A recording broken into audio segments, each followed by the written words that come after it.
sausage in my life. It's in my breakfast time.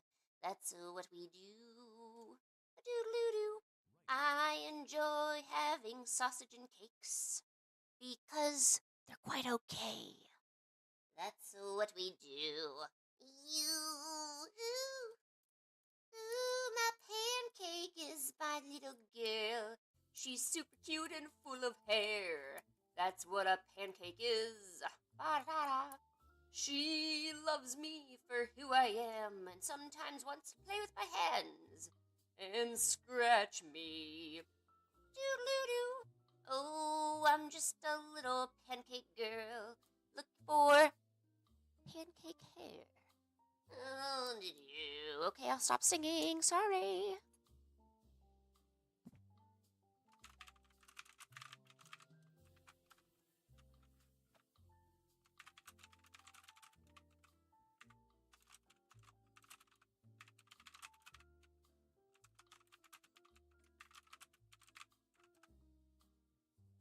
Oh, I love my little pancake girl. She's super cute and full of hair. Oh, I love her so.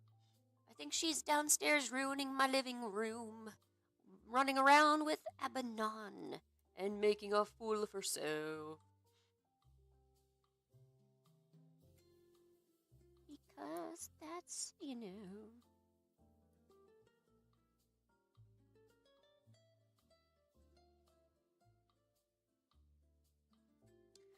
Aw, I didn't realize there was a global comic award that Clip Studio Paint was having. Alright. Well, that's okay. I don't have time for that anyway. I got things to do. Can't be doing that stuff when we've, got things to do. Yeah.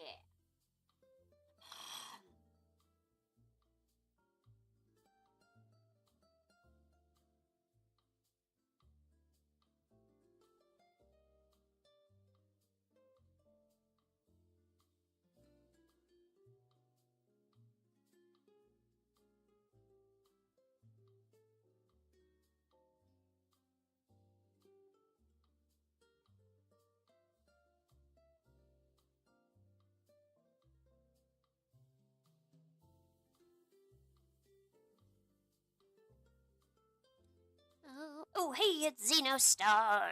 She's arrived to the stream. I wonder what Xeno's up to today. Ooh.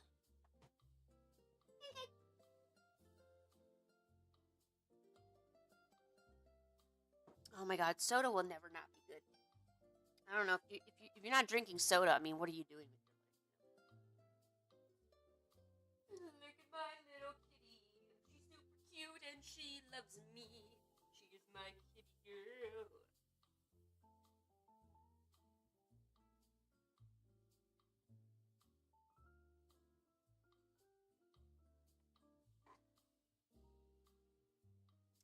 Well, that seems amazingly cozy right now. You seem like you're in cozy mode. Pancake! Pancake! Get into cozy mode with me, come on. We gotta draw and stuff. It's drawing time. Oh yeah, I forgot I did those. Pancake, don't leave me hanging. Come on!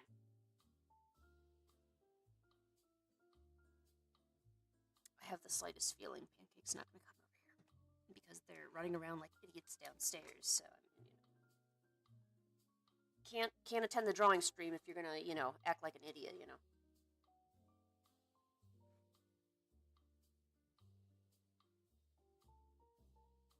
that case, I'll pretty much just close this window then. Yes.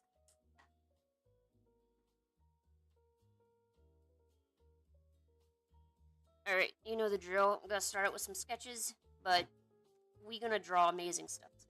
I can feel it. It's in my bones.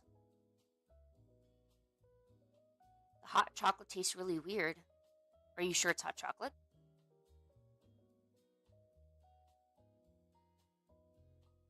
Hot chocolate should never taste quote-unquote weird. I just want to point that out to you.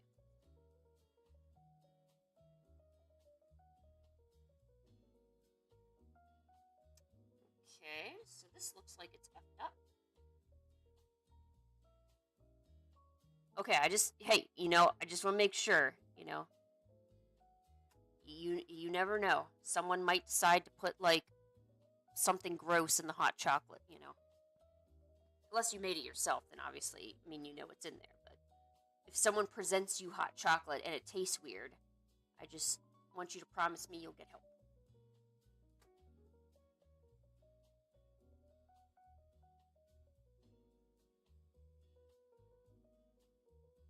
Okay, good. This works out. Good, good, good.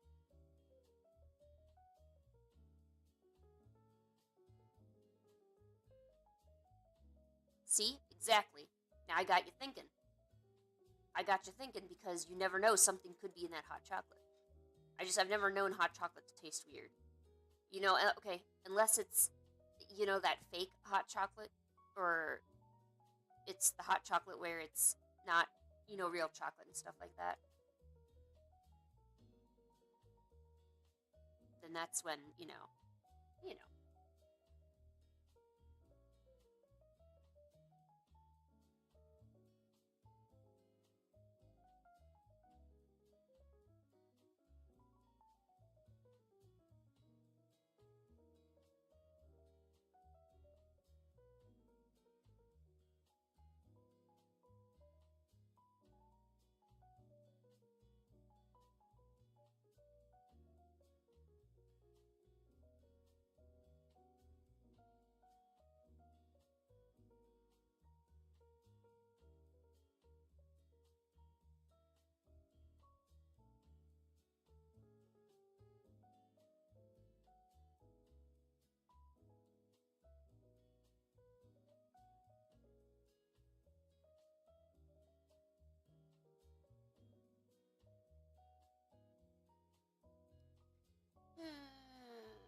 I did, however, and you're gonna like this, I got about 1 hour of solid sleep last night, so I'm feeling pretty good right now. You never, an hour really just can do it for you sometimes.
Jazz music. The Nintendo announcement. No, I did not. What kind of a... Let's search this up here. Latest Nintendo announcement.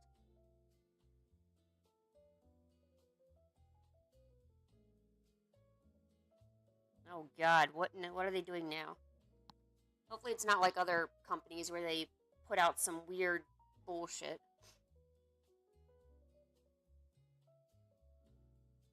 A new smart device app. Great. Just more BS I gotta deal with. People just can't keep it simple, you know? You have, brand new app content to your smart devices. It's like a daily calendar which delivers a variety of content, including news, videos, and comics. So that was useless. The Pokemon Legends Z to A look pretty good.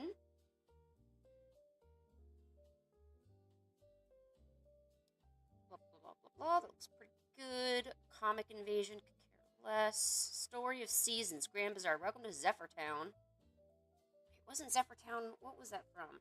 Zephyr Town. Oh, Tomodachi Life, living the dream, huh? Really, I'm just... Yes, I saw the Tomodachi Life. That looks pretty good. So far, Tomodachi Life. No, not Disney. No one cares about that. Witchbrook. No, I'm good. Blah, blah, blah, blah, blah. That and Pokemon. So, really only 2 things. But I'm glad that it's coming out. I need something better now that I can't really play Monster Hunter anymore.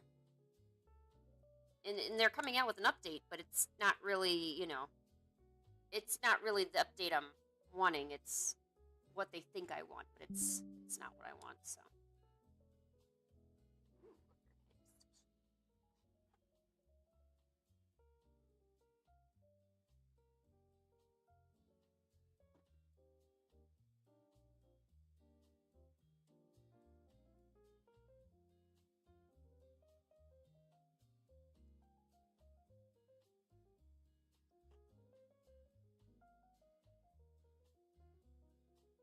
So at least we got a few things to look forward to.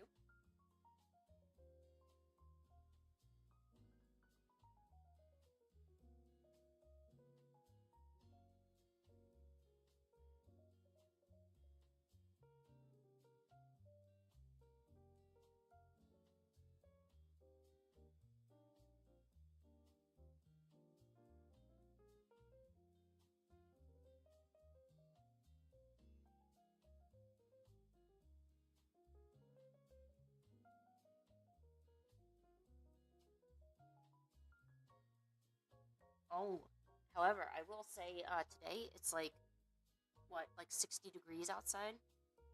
So, hey, that's good. That's better than it being like 30 degrees and horrible.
Yeah, get rid of that nasty hot chocolate.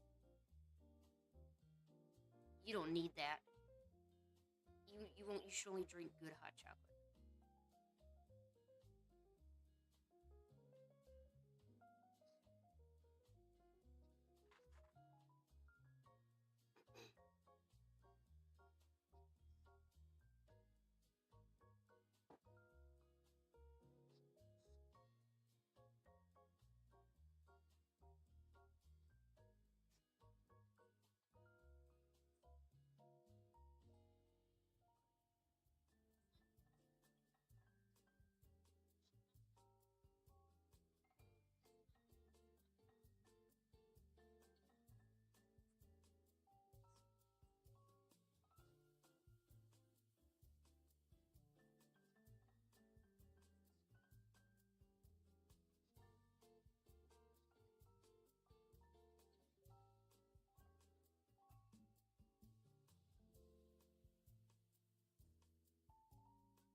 Oh, geez, it's windy though. Very windy. All right, you're back. Did you get rid of that nasty hot chocolate?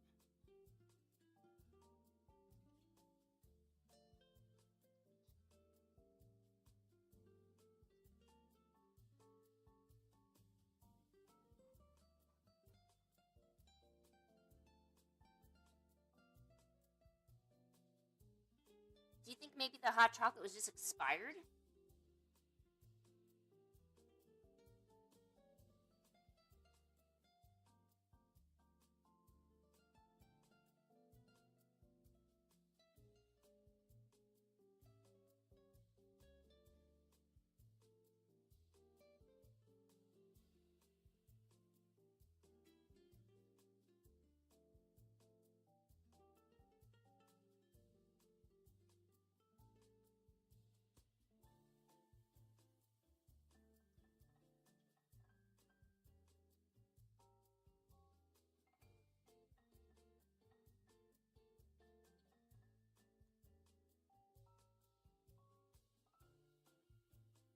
Oh, and it was ordered? Oh, that's kind of fishy though. I mean, you wouldn't. Anytime I get something like, and I order it, so like I didn't make it myself, and it tastes weird, I just immediately get rid of it. I mean, you really never know what goes on when people make your food and drink.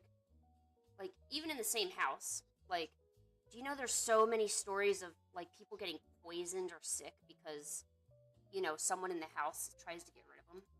I watch a lot of crime stuff, so clearly I understand the dynamics of poisoning the drink so I can get my husband's 401k. You know what I'm talking about. So.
Oh, witch girl, witchy lady.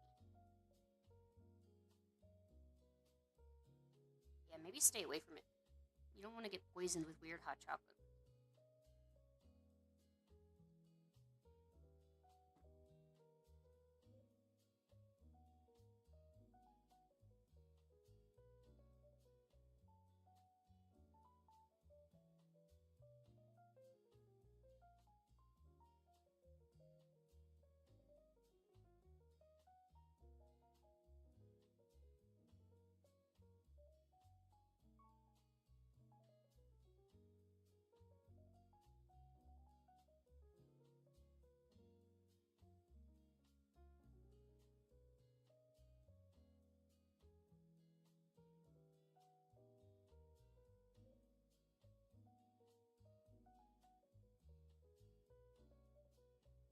Oh, what happened to Fan Art Friday?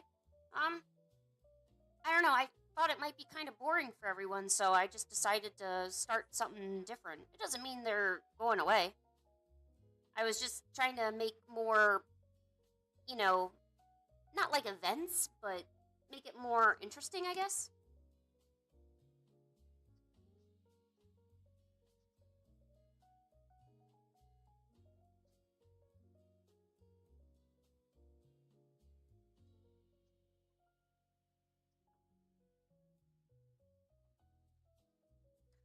Yay! Thanks so much, Killa. Have a good time at school, okay? Make sure you do your homework, okay?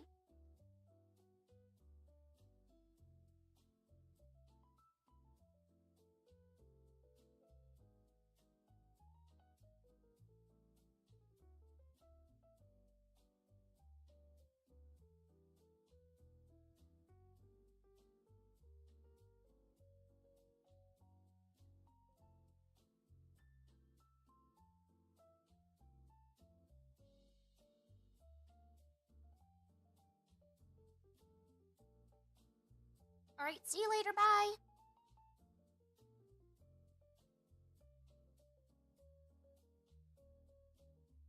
I feel really lucky that I no longer have classes or school or anything like that.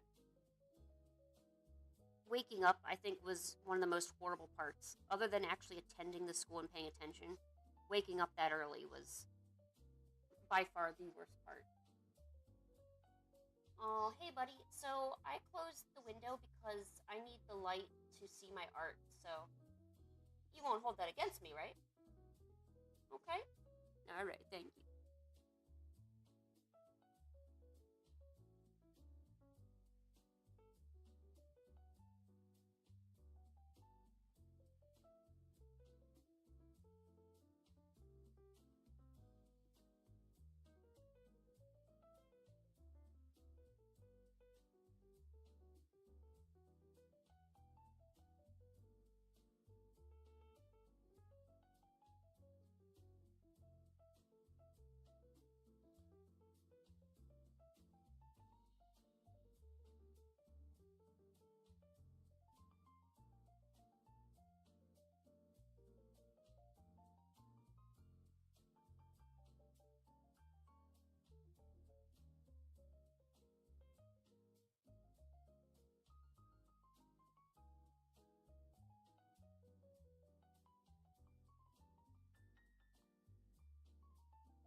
should be done with this sketch soon. I don't know why this sketch is taking so long. Probably because I like it so much.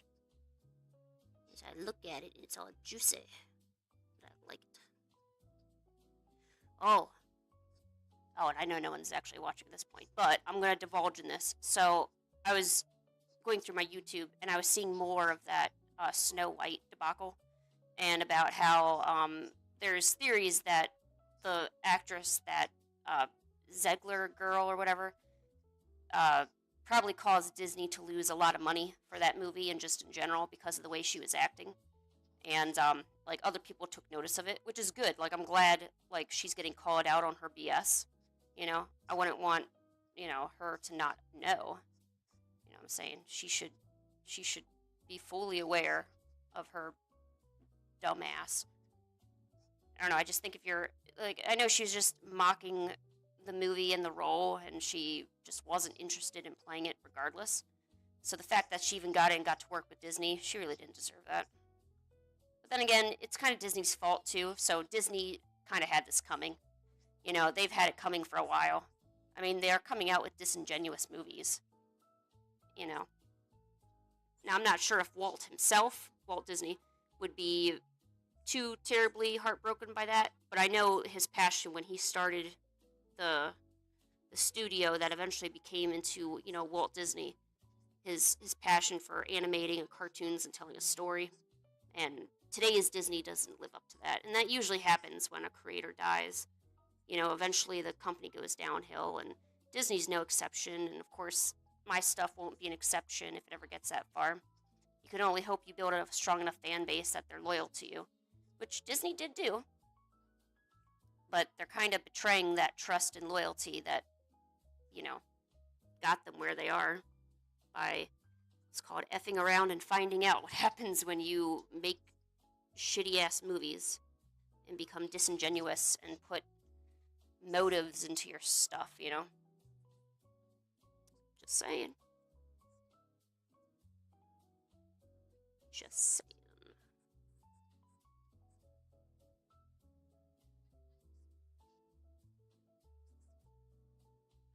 Man, I think it's warm.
this.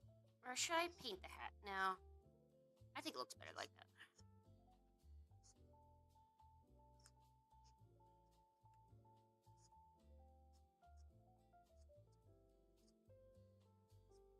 Okay. Let us get a new document, and then I need to get some reference. So today is all about drawing cute girls and handsome boys, because handsome boys are fun. You know, they look at you and they're like, "Hey, you're a guy," and I'm like, "Yes, yes, I am." I'm kidding. I think I get a lot of my references from Shoujo, to be honest. I was doing a lot of ink drawings last night, and I was practicing drawing the different characters from a few different series. Where to go? There you are. Shoujo manga. Shoujo.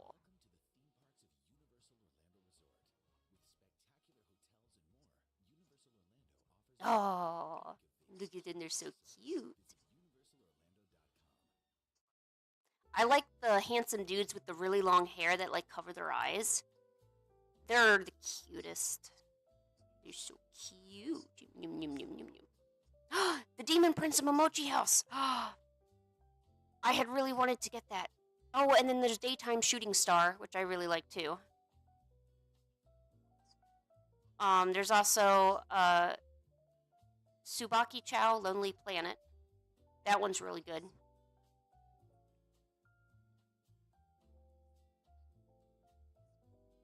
I don't think I have any others.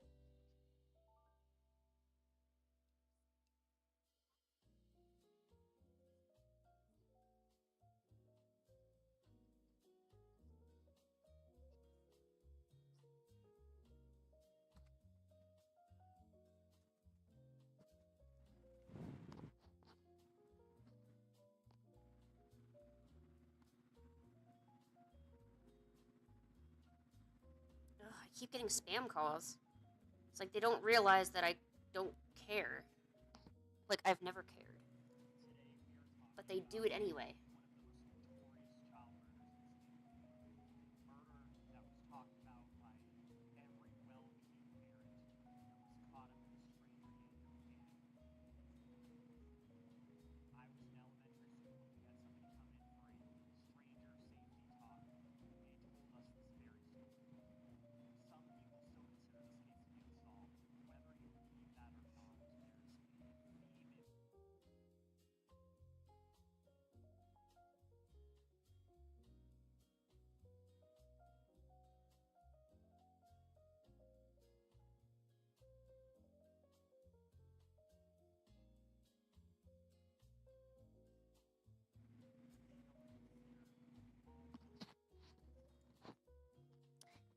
Hello, Cosmic Cat. How are you?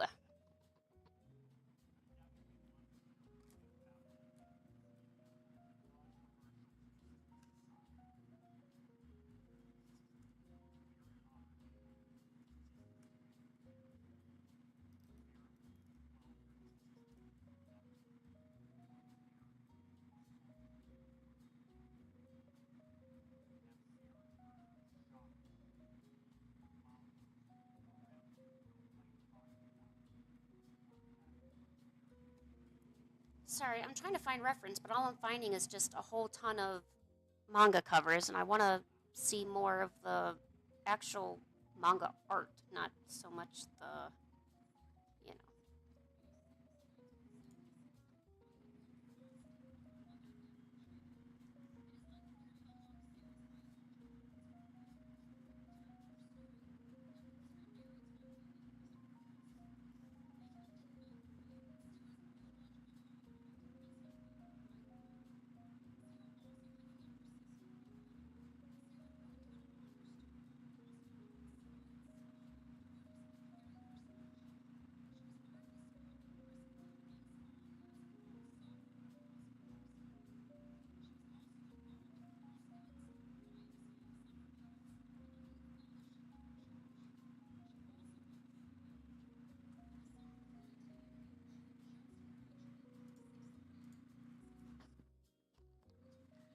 I'm doing pretty good. Just doing some drawing practice today.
Oh, hey!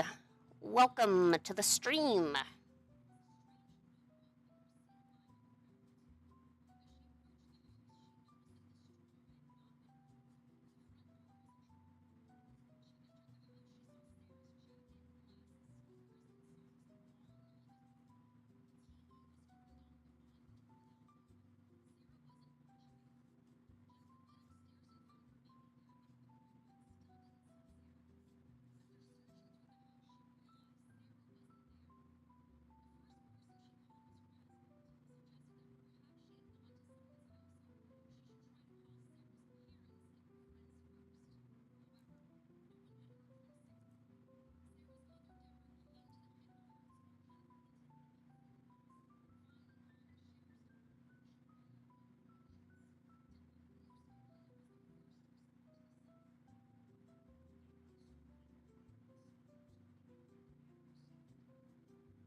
Sorry I'm not very talkative, guys. Yeah, I didn't sleep last night. I'm gonna be honest, I didn't sleep. I got an hour, though. I, slept for an hour, and then I woke up about 30 minutes beforehand to do the stream. I am such a bad person. But I have to draw.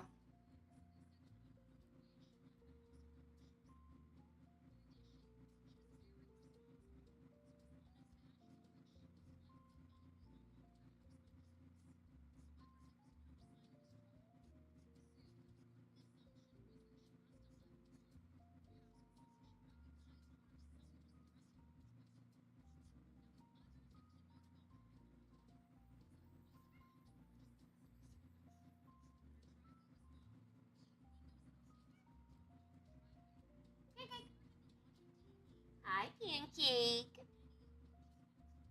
Sorry, I got the window closed because I need to see the screen.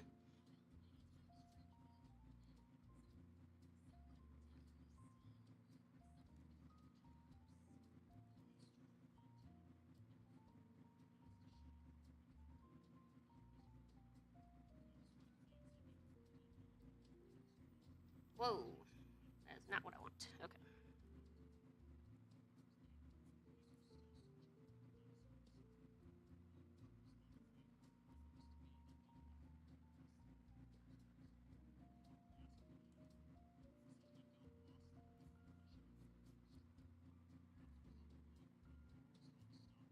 Come on, Pancake, go do something else. I'm working right now.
There. Does that kind of look shoujo-y? I think it does.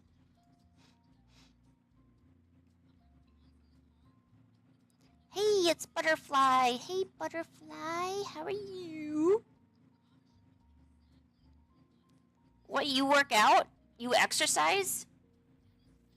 Dude, that's peak. You know, I don't know many people who exercise, mainly because I'm lazy, but geez.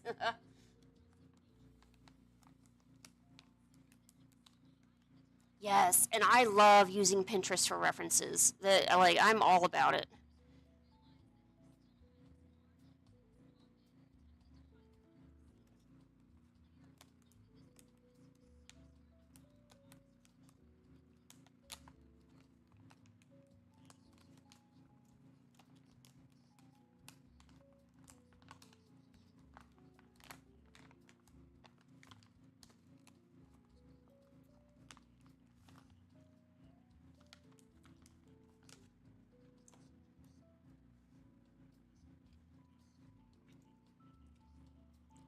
Oh, I just had a sour gummy. It's so sour. Oh my god. Ah.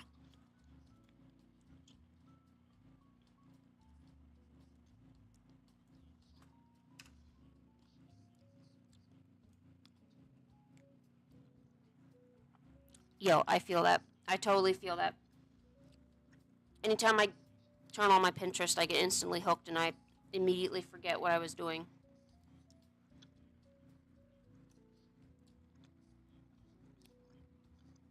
Yo, handsome, seriously, you should really consider trying out Pinterest. Not only because DeviantArt kind of sucks now that they do a lot of you know, AI art, but because Pinterest is extremely good at curating your feed for you. Like, I've rarely been disappointed with the stuff it presents me. So anytime I go on there, it's exactly what I want to see. Meanwhile, DeviantArt, you go in there, yeah, you see the stuff from the people you follow, but then you get inundated with crap that you just do not care about, you know? Okay, I'm gonna be right back. I need to get Pancake out of my area. She's in my area. Pancake, come on, let's go. You're killing me. I need to draw. Okay, come on, let's go. Let's go downstairs. I opened many windows for you.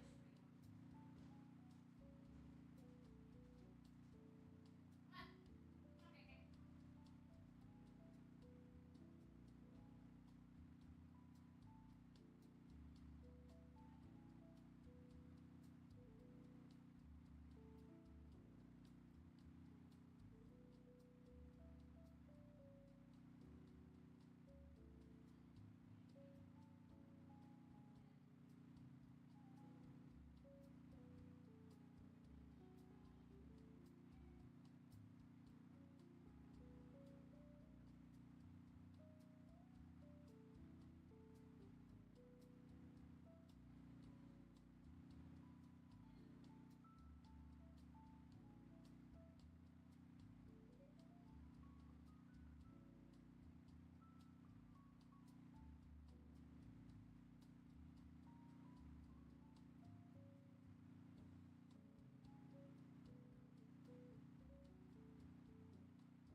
I'm sorry about that. So, okay.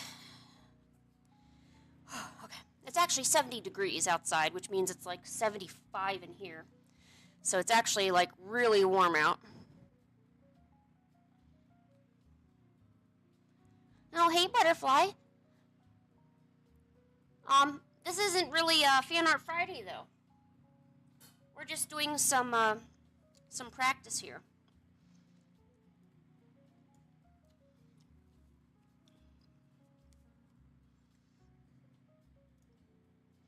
And I don't know what manga this is. I wish I knew. It looks really cute. I love... Do you ever judge a manga by the art style? I'm extremely guilty of this. I definitely judge manga a lot by the art style. It's usually art style first, and then it's story. Although for a lot of maybe sorry, I'll take that back. Actually, it does have to have some good story elements and then the artwork. I mean, I'm gonna be honest. I pretty much read something for the artwork. Not gonna lie.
Oh no, I know what canal is from, but I'm not gonna. This isn't Fan Art Friday, so I'm just gonna do my studies for now. But when we do the next Fan Art Friday, we can definitely talk about doing that then.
Whenever I draw the bangs, they feel off though. Honestly, this is kind of looking like a bit of an egghead.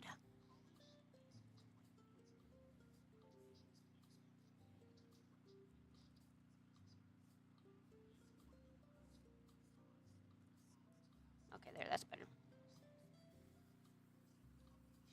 No eggheads here. We don't do that here.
How do these mangakas get their lines so freaking straight?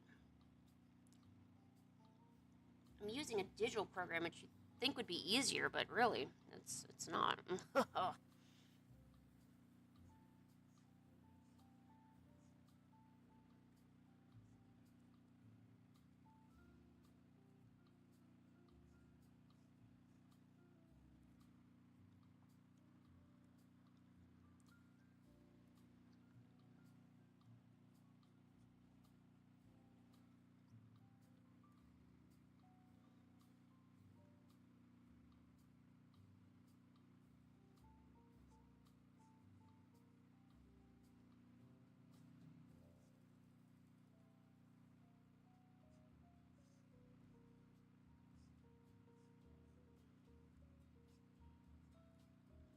I guess it's just one of those things where you just get better as you do it.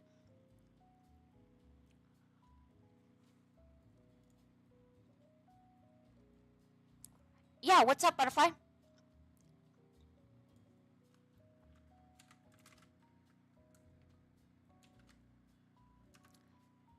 Yeah, I would definitely say I'm older than you, Butterfly. Yes. I think that is very safe to say.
Oh, Jesus. One of my posters just fell down. It scared me half to death.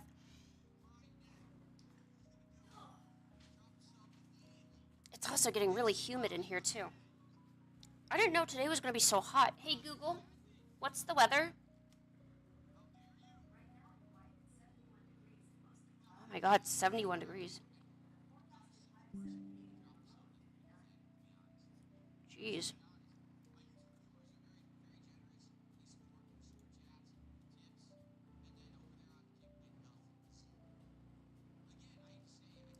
Ooh. That sounds really fun.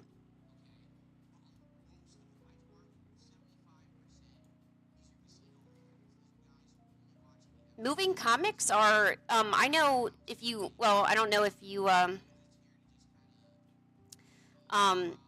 like posted online, but I know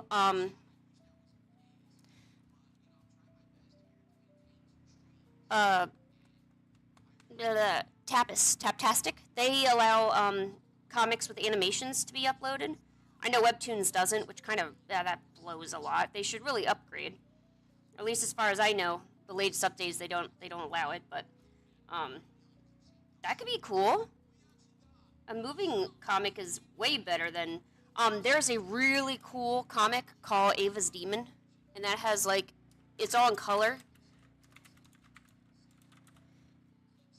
I'm not a big fan of the actual writer. I think she's a little. I don't know a good way to word it, so I won't word. It's nothing bad. Just I don't know. I feel like her personality and mine wouldn't really clash together. Um, but I read Ava's Demon for a while, and that was a really good series. I'm really surprised, like, a company didn't pick that up. Like, I would have totally picked that up better than Has Been Hotel.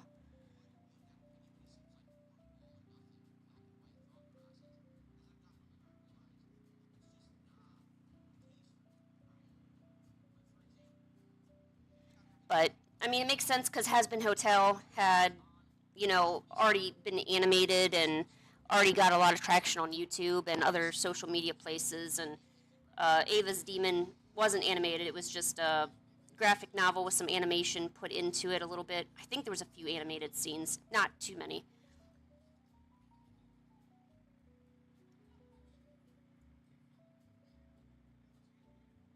Oh, I don't know if you know. I don't. I forget her name, but I know that she did the cats. The Oh God, what was it called?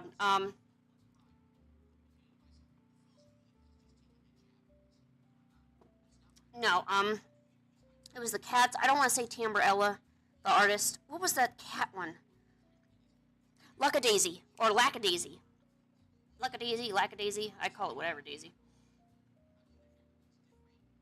I remember when they did a lot of their stuff on DeviantArt, and back then it was already highly, highly enjoyed. So I'm surprised it took so long to get like an actual animation out of it. But one of the artists that I follow on YouTube actually got a gig doing animation for the series. I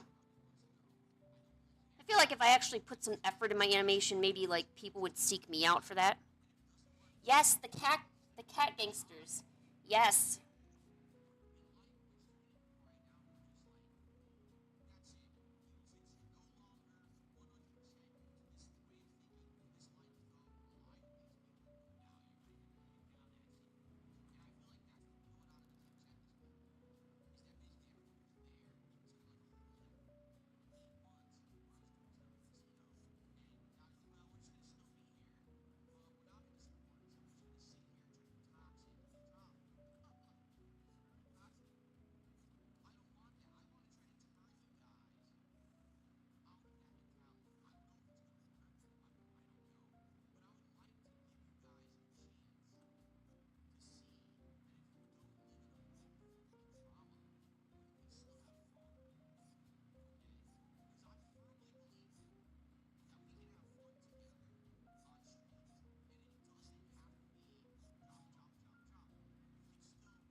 Lindsay Daisy. Yeah. Ah, jeez. Yeah, that's true.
Oh, well, you better go study then.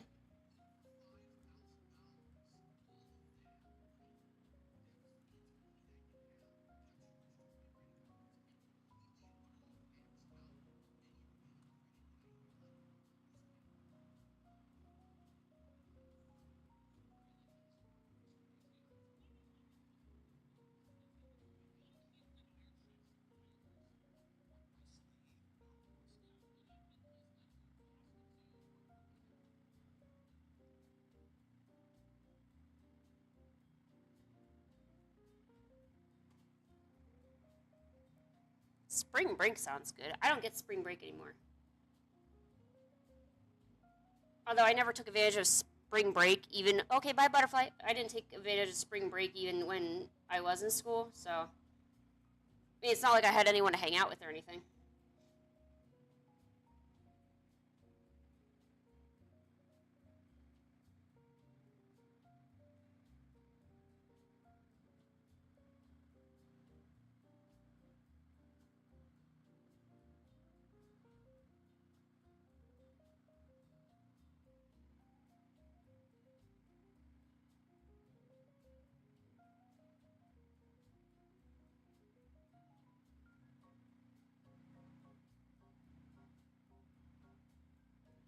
Oh, and also, I think they said that Hunter versus Hunter is coming back too.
Whoa. There's Teletubby boots that are 2,500? Well, shit, where do I find those at? I mean, I can look with my eyes, right? I mean, my eyes gotta eat. I mean, I definitely don't have the money for that, nor would I ever buy that. I don't know, it depends how cool they are. Like, if I could walk into an anime convention and everyone turns their heads and be like, yo, she's got the Teletubby boots, I might do that. I might consider, forking some cash over.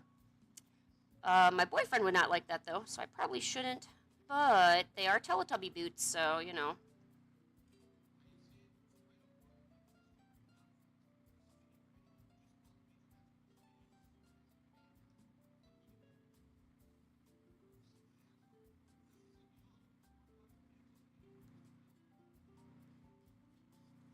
Sometimes you have to do things just to turn heads, you know what I'm saying? Like, I'm not saying I'm gonna go out and buy me some amazing, gorgeous ass boots. However, I'm not saying that if presented the opportunity, as in they were free, so basically they were given to me, I would probably wear them if they were free. I know what I'm saying. So bad.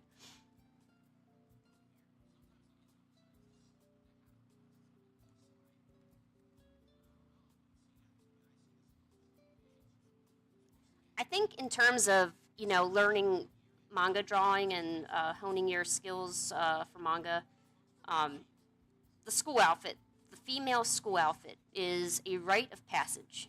You gotta know how to draw that uniform.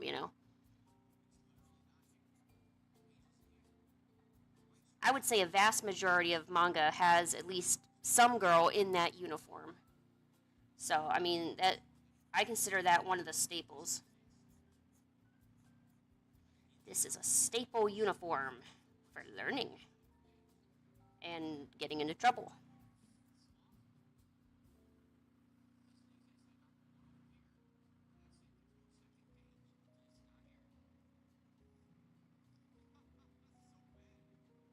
Yep, of course there's no escape. There has never been an escape.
You know what? Let's put a cute little pencil in her pocket too. Why not?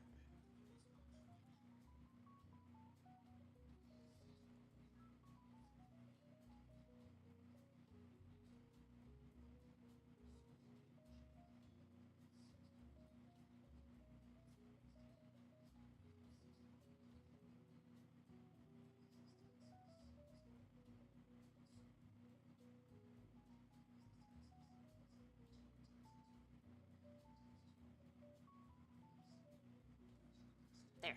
Cute little kitty pencil. Can't go anywhere without your pencil, people. Alright. What am I missing? Oh, eyes. Oh my god, I'm missing the whole face. How did I not see that?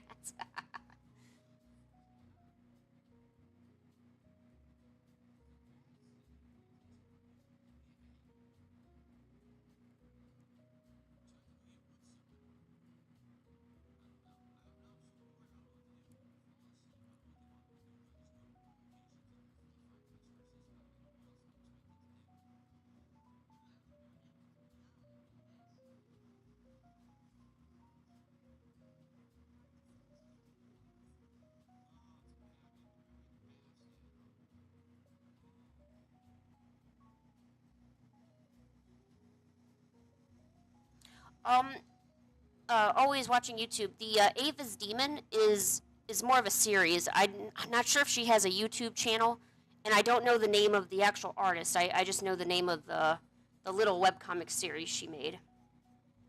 It's not an actual webtoon either. She like self-published it on her own website and stuff. Back when you had to actually make your own website to publish comics and stuff.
But I think this is looking good, right?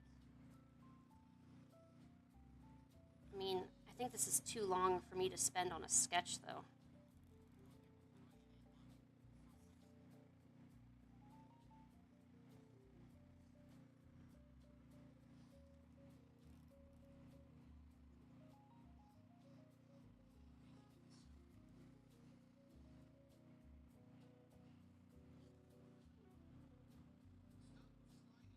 wow, I can really feel the heat in here. Oh my god.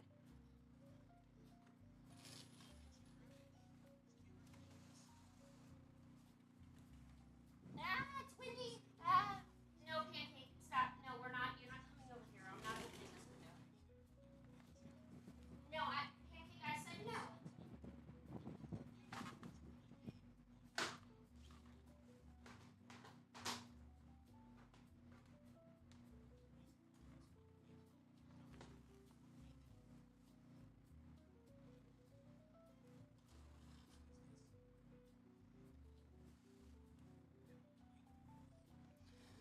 Oh god.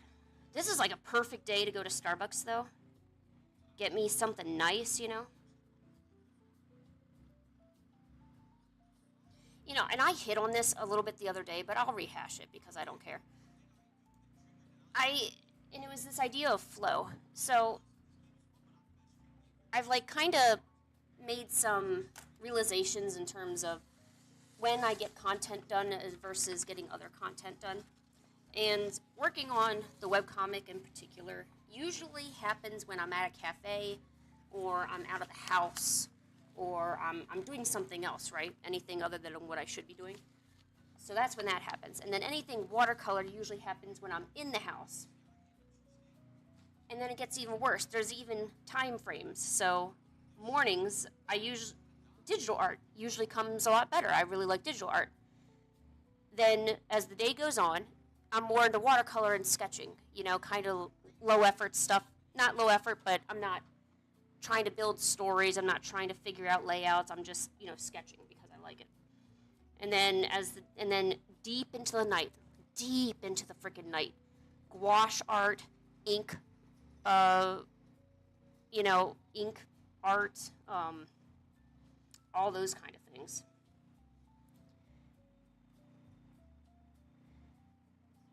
Yes, Ava's Demon. And like I said, I don't remember. I think she was a Russian artist, or was she? Maybe I shouldn't say anything because I really don't know. But yeah, did you see Ava's Demon? Did you like it? No, I think she's one of the ones who went on a really big hiatus or something like that. I don't know if Ava's Demon is even finished. As I recall, it wasn't, at least when I was reading it.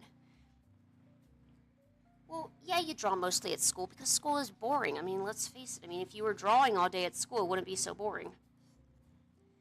But hey, let's face it. When you get out and you do decide to get a career and stuff, and then you start drawing as a career, that gets boring too.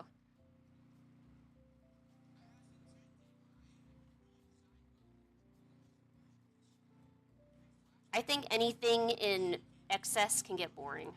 Maybe that's why we get art block, because our brains are just so tired of it. We're like, we need a break. We're just going to keep you from creating. It's a horrible way to do it. I wish they didn't do that, but they do.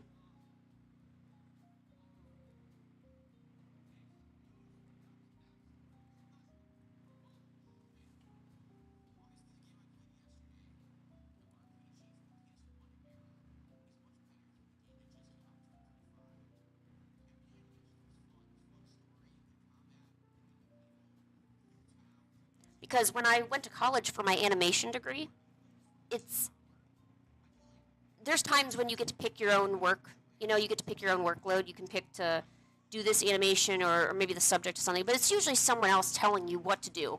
And usually a lot of that stuff is just so dry and freaking boring. You can't handle it. You know, I could care less about the basics of art. I just want to know how to make a head rotation, how to make it look cool. You know what I'm saying?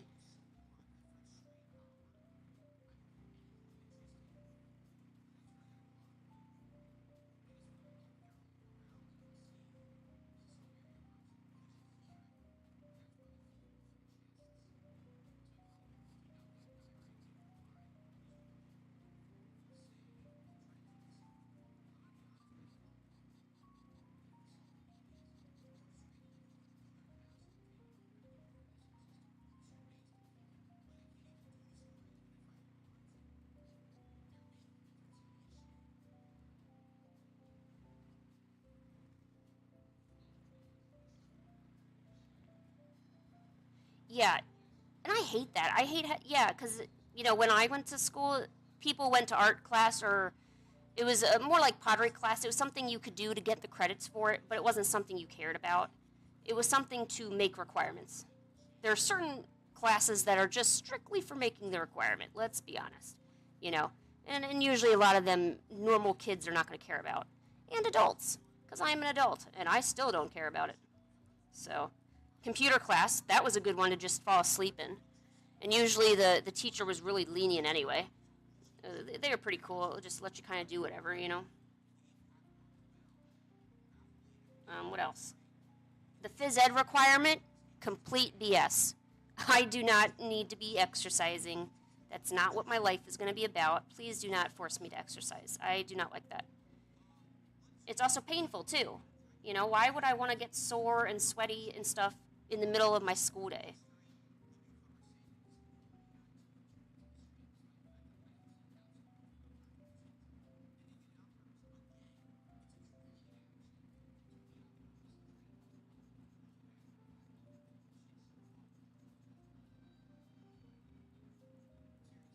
I mean, honestly, I have a lot of gripes about school, so I'm probably not the best person to ask because I just, you know. But here's the thing: sometimes you talk to, and when I call an adult, I talk like your mom's age, you know, or like your grandmother's age. Those are adults to me. I still consider myself a young adult, and I am honestly. But you know, you talk to them, and they're all like, "Oh my God, what are you doing for school? Oh, have you thought about?" Oh wait, here, I'll do the granny voice just for you.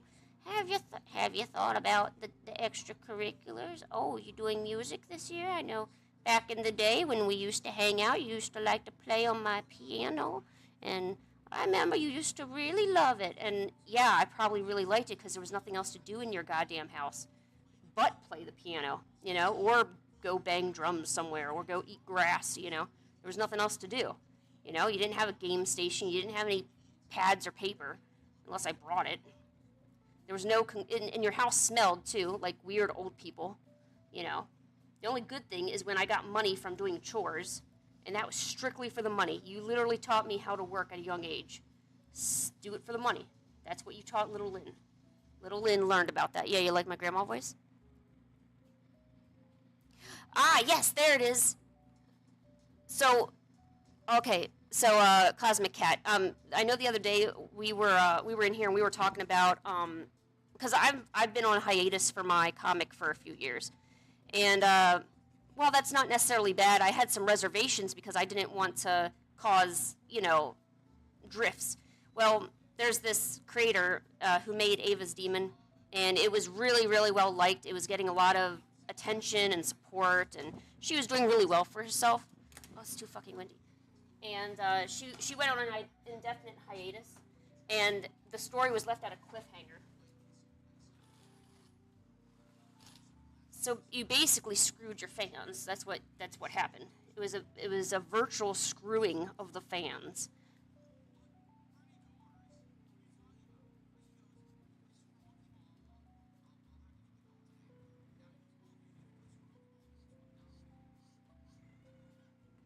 Genghis, come on, I'm working. Go.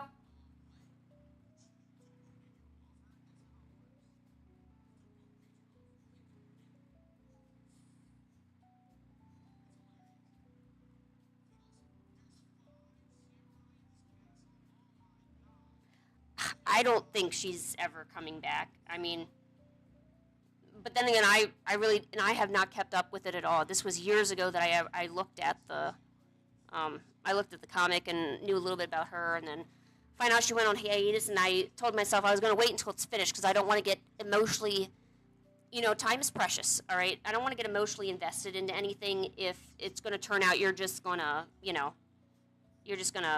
not complete it, I think that would be, that's just disrespectful. You put out something that you yourself put your heart into, and then you don't, and it's not, and if you can't complete it, that's fine. It's not so much the completing is just, and I don't know if there's a note, she made a note somewhere or a notification, but you gotta give your readers something, like just a wrap up,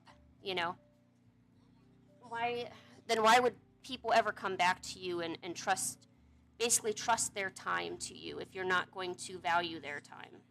Yeah, that's maybe a good way to put it. basically a violation of my time. You put out something that was good, that caught my attention, and then you completely disrespect it by going on an indefinite hiatus.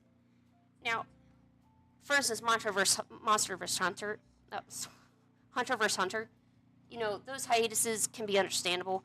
And with One Piece and stuff, where it's still going, and it's just a really long, drawn-out story, or simply the fact that maybe you got medical reasons, maybe heaven forbid you're incapacitated, you literally cannot finish it. Then in that case, maybe just putting out a simple note saying, unfortunately this was it, maybe a little something, but but it's yeah, you like it. I like how all the demons have little humans and stuff.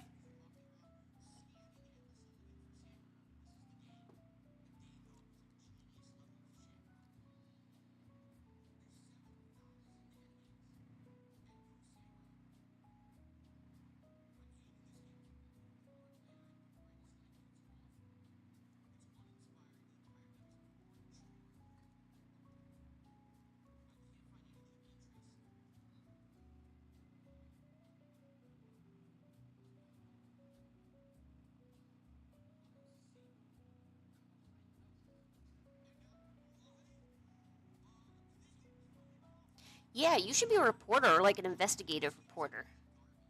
Someone that like checks into stuff, Gotta check the facts, you know what I'm saying? Gotta make sure it all works out.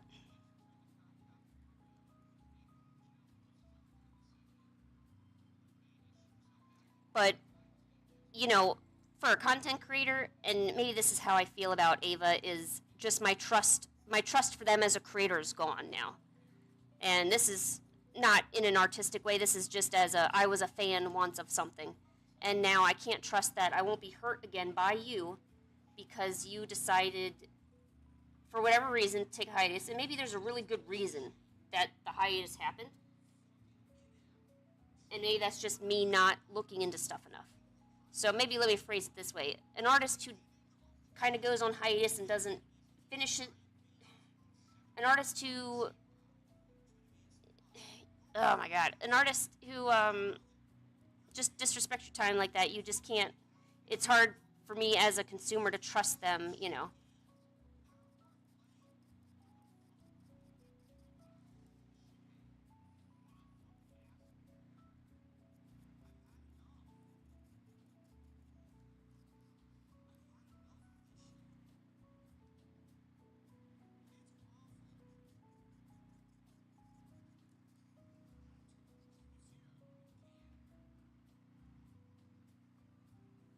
Genghis! Hey, Genghis!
Well, thank you. It is looking pretty good, I think. Yeah. I know I'm kind of phrasing that as a question, but you know, it's what I do.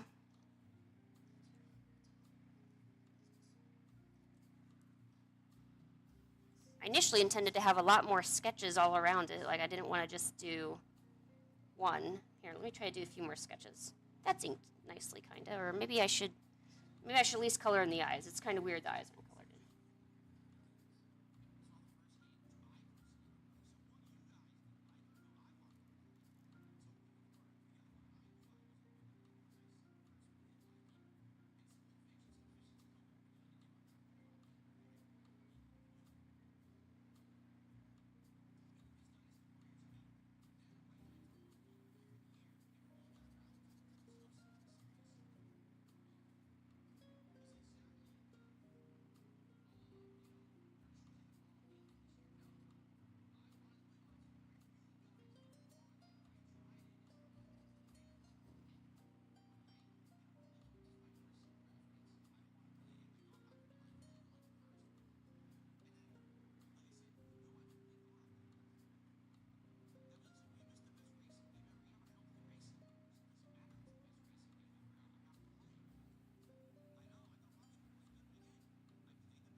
Now that it's getting warmer, do any of you have any plans on going out and doing anything special?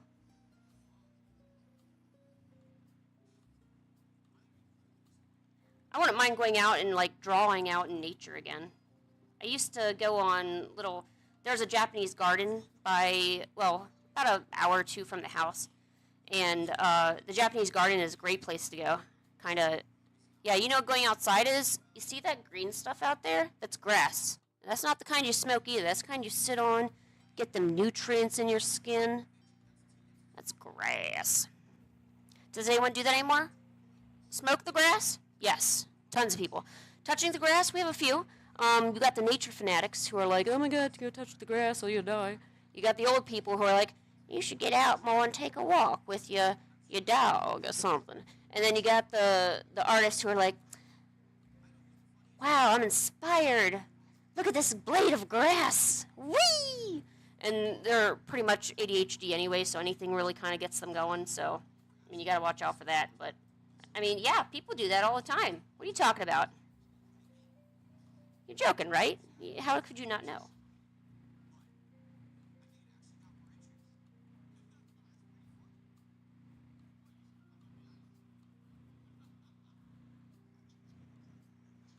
Wow, that is a pretty unlucky outing. I'm really sorry you had that. But that's nature, bitch. No, I'm kidding. Does anyone know if I get in trouble for swearing?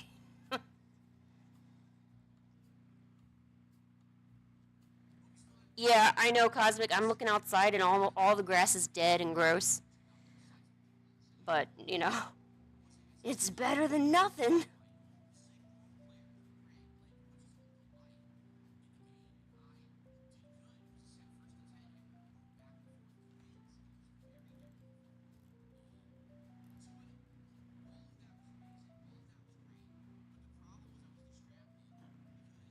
Aw, those are the cute spiders. I think there is a good distinction between a cute spider and a don't get near me kind of spider. You know?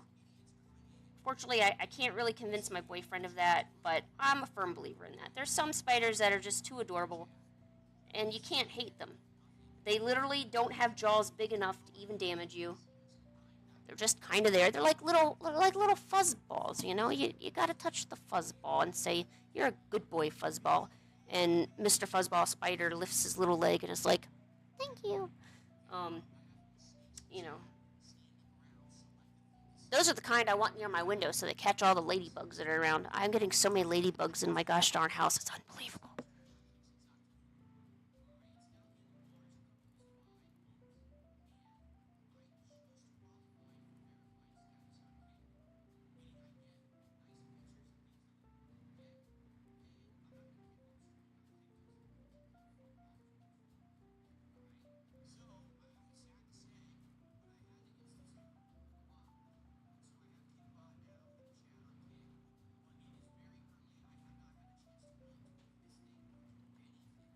Okay.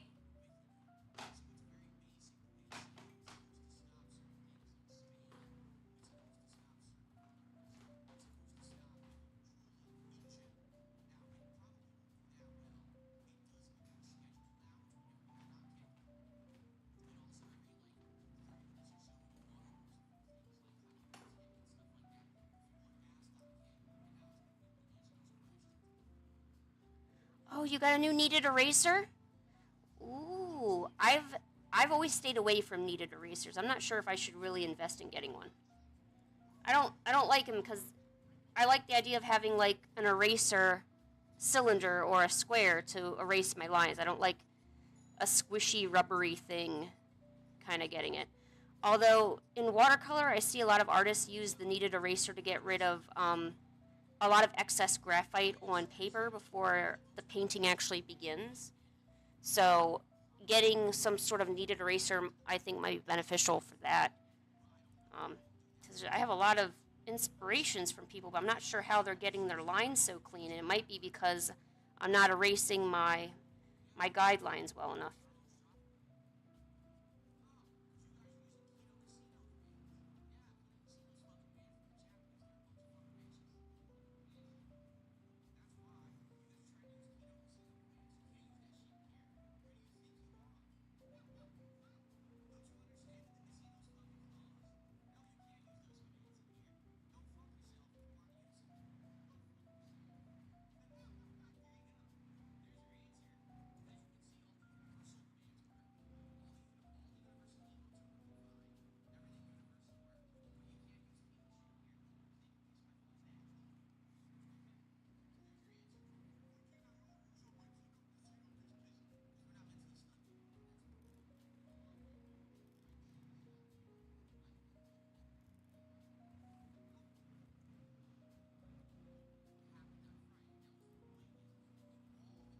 I have Crayola colored pencils because they're cheap and I'm a kid.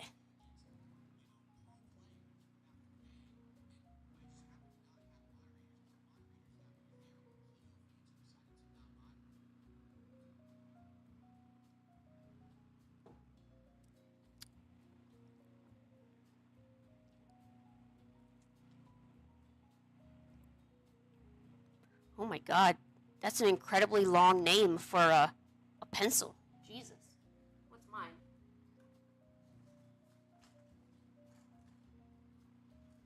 I have a Tombow monograph, and it is steggy green, basically a light green. And I specifically chose a thinner profile, so it's a 0.5, and I chose a harder lead as opposed to a softer lead, because a lot of my pencil sketches usually get ink or some sort of watercolor over it, and having a hard lead leaves such a fine, barely visible line anyway. You know what I want? I want to get sponsored by Artex or something, or Arteza. I think that'd be sweet, and they send me stuff.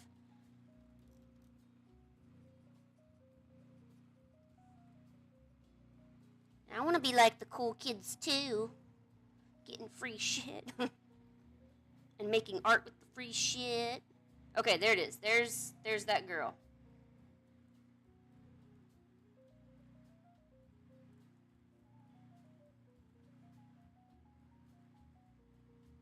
Okay. Oh my god, I can't believe that sketch took me an hour. Oh, jeez. Thank you. I think she's pretty too. Ooh, mysterious man. Let's draw him.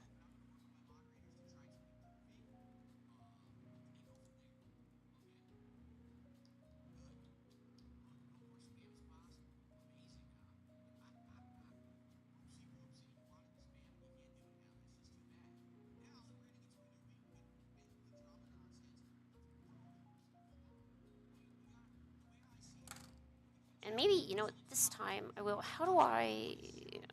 Oh, that's right. I can't cast on here. I guess I gotta find what I'm looking for. Here, A plus to do. Okay, now we will go to our other Pinterest.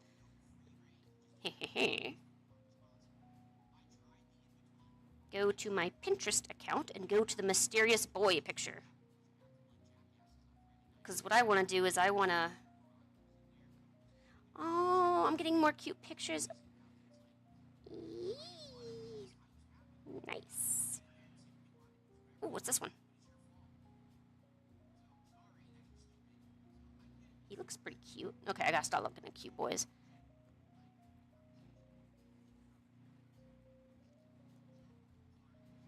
Oh my gosh, wow. That's a lot of time drawing panels, huh? That scares me, though. It's... And I still haven't really done anything useful with my webcomic yet. But I'm getting there. I'm really getting there. I even turned down a part-time job so I could try to focus on it. So...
Ooh, okay.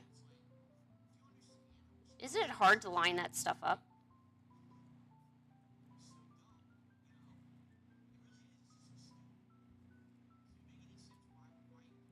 I'm curious to see how much of this drawing would make sense to me. Because I think this is a good picture. I do like the way it was drawn to a point, but it looks off to me. And I know it's how big this head is and the shape of it.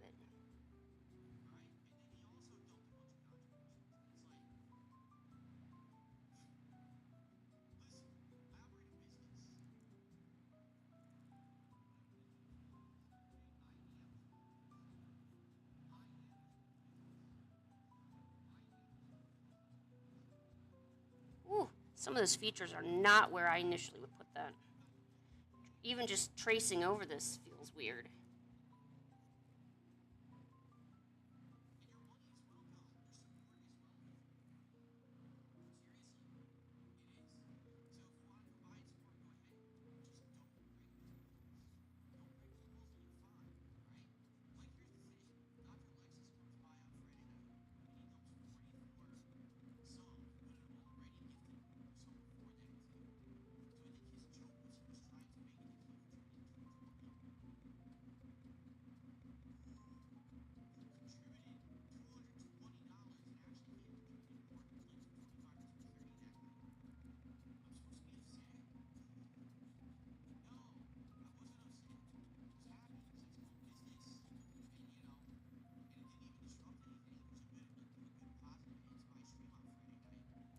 Ooh.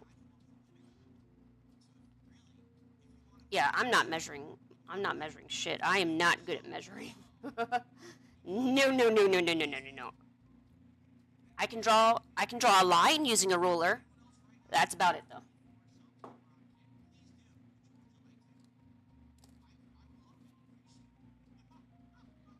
In a lot of cases, you don't even need a ruler because having perfect, pristine lines looks robotic. You know, even when you're doing buildings, I know some mangaka don't even use like rulers when it comes to drawing a straight edge for their buildings. That's why there's like little, you can see the little shifts in the line, seeing where they kind of corrected it, and but somehow it's all because it's all hand drawn. It all comes out together, and it just adds more to their style. You know, I think drawing too many straight lines in a perfect pristine way, that's the baseline, right? And then if you want to add your style more, maybe start taking some of those what you would do as a straight line and then maybe do them hand drawn, without use of a ruler. And when you draw enough, you'll be able to get your lines straight. It doesn't need to be perfect. I know the line at the top here I drew was handmade. Yes, and soft and squishy is really the way to go. You're going to hear a phrase a lot of times when it comes to the economy and business. There's a phrase that goes around, and pardon for my language. Hope no one here is too young, but they often say that sex sells. They say that that kind of you know content sells, and you're right, it does. You're men, you're women, you're people, you're interested in certain things. But you want to know what else sells? Cute, simple, sincere. That sells almost even more because I think you have. I forget it. What was the? Oh, sorry. I thought I heard a cat. Um, yeah. So I always say that cute sells. I forgot what I was saying, but hold on. I need to maybe go wash my hands. They're a little sweaty.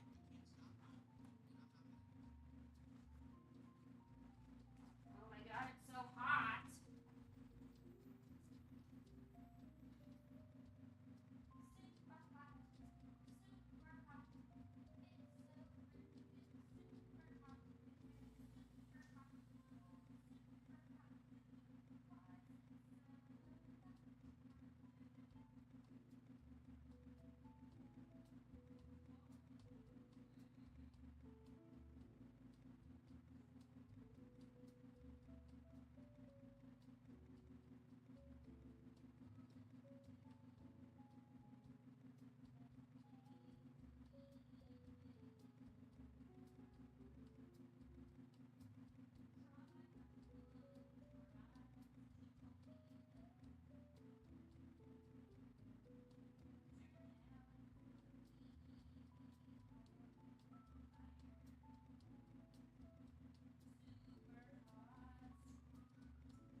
only get warmer and warmer. Hot. Super hot. I could not even tell if she was an order. Okay. Alright, returning to today's programming, I turned on a big-ass fan. Because it's super hot. I don't even know if... I'm not even listening to the jazz right now. I don't even know if that lines up with the jazz tune. Probably not. So basically I made a melody that really doesn't work together. But we are going to practice, goddammit. It's time to practice art. Super hot. Okay.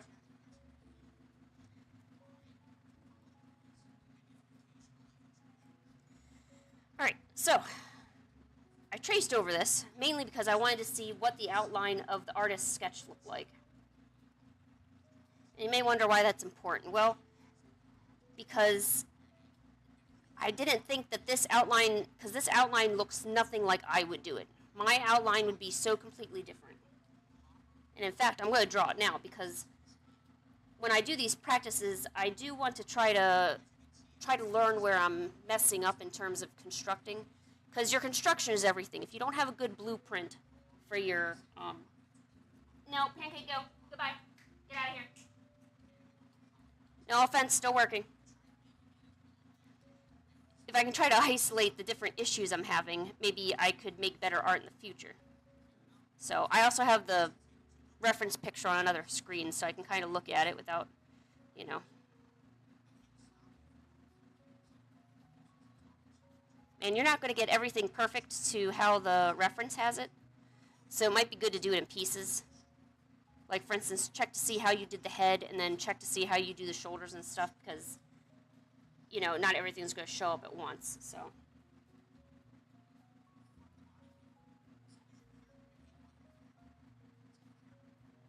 Although I kind of screwed myself because I did the reference tracing first before I did my assessment.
Looks so, what's the word? I guess egg-shaped.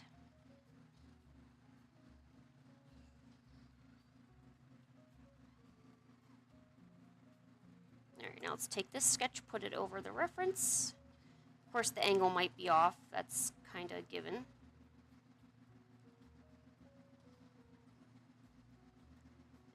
I guess lining the eyes up is probably the best way to put that. So, I mean, wow.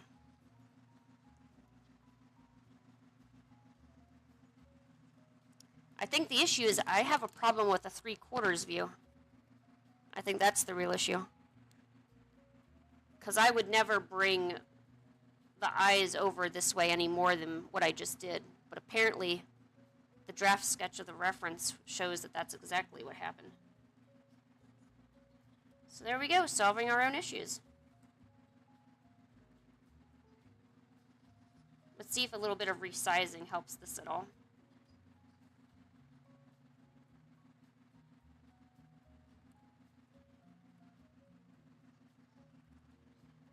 So we'll kind of move the pieces where they are.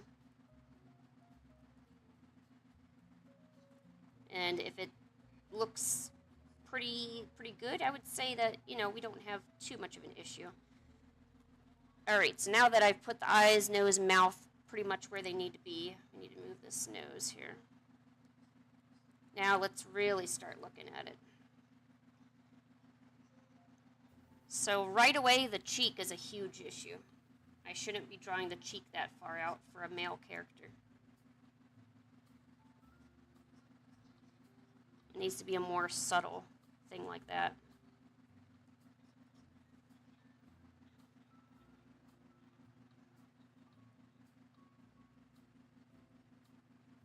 Is that really? Oh, you know what? The angle of the chin is also a little bit. And that needs to be more square-like, which I know that. It's often harder to put in practice.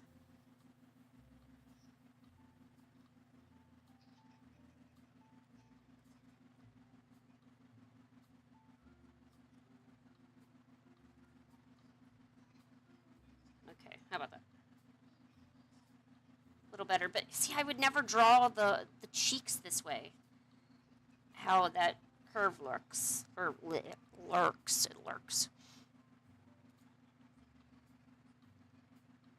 Yo, go have some lunch. We'll see you later.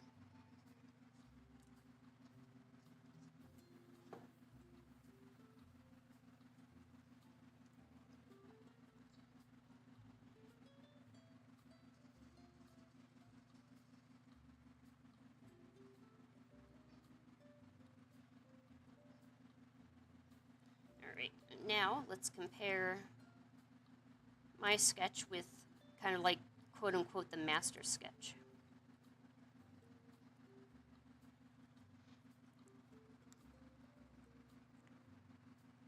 So,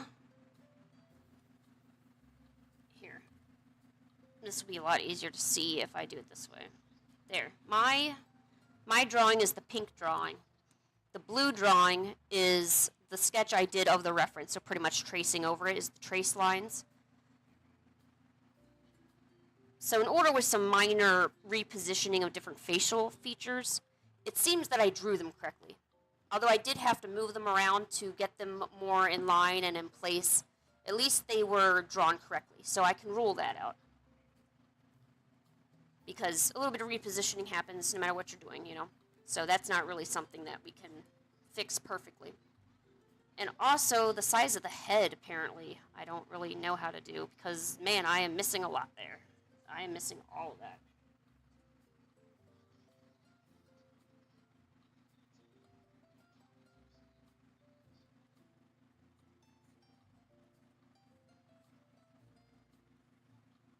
There we go. So let's do that. And now let's try to draw his hair, I guess.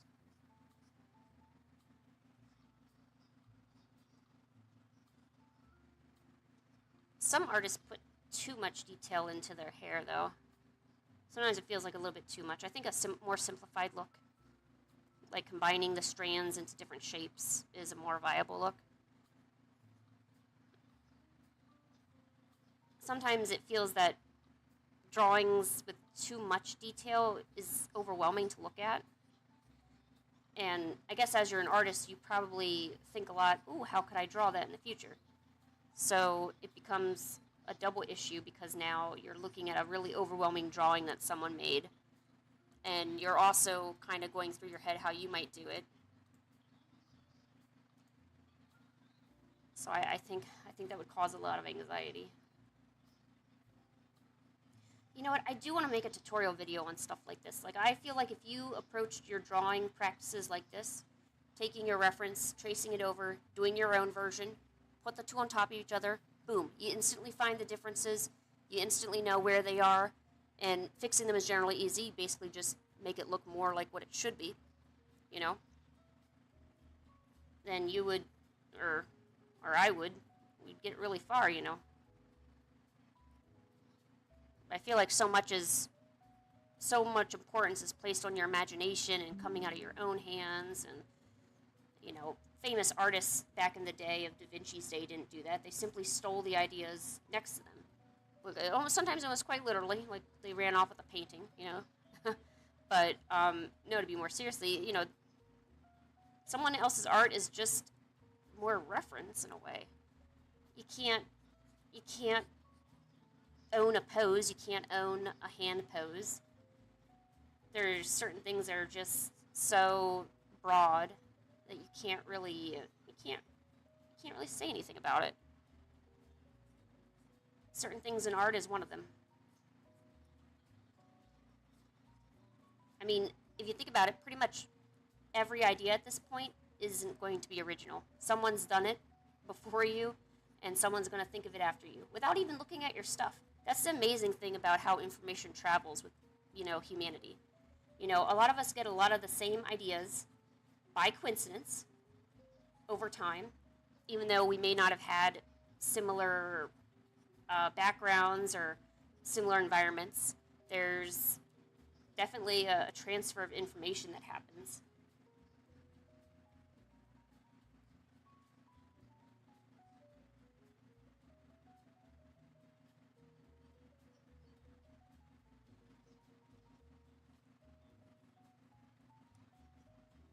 And the sooner you realize that in art, the better it's going to be. At least you have a head start. You don't want to ever have the thought 10 years down the line or however many years down the line you're thinking to yourself, man, all I did was have all I did was I don't feel fulfilled enough. I don't feel satisfied with my life because I did this, this, and this. No, you just simply experienced, you as an artist are just simply experiencing life the same way as everyone else. But although we're going to have different perspectives on the life we're living, this life is still the same for all of us. It's the same fair yet unfair, unforgiving yet blessed life that you have. So, and we're all human. We have conscious. We have thoughts. We have things. Creatives. We're especially creative. We're always thinking of things. It's not far-fetched to say that someone's going to have a similar idea than yours, but it's just how you pull out that idea.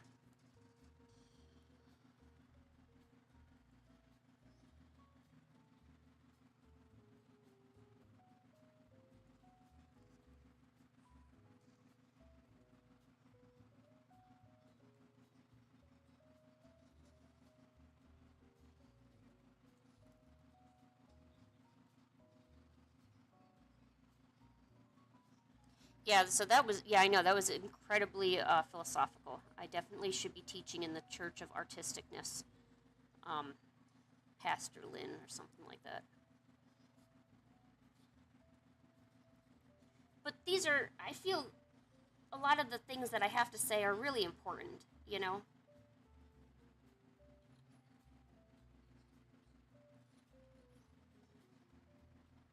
I mean, if these were things that I had knew and maybe someone explained to me and I could just have more support, I wouldn't be stuck where I am now with some things. I would have made more art without worrying about certain things. I would have probably tackled ideas that I was afraid to do because I thought I was going to copy someone else. Okay, hey, see, go by. There's so much good from sharing that kind of information with someone else.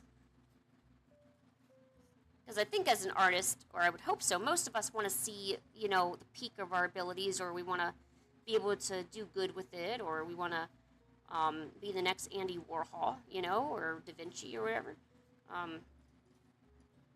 So I don't really see why we should actively hinder someone else from that. Yeah, bye, Cosmic. Thanks for coming.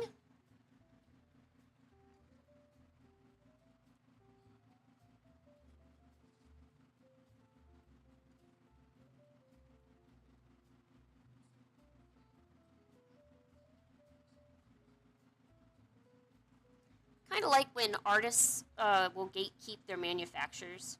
They won't actively tell you, but they'll tell a certain group of their friends because they want them to have these insane benefits, but they don't want everyone to know.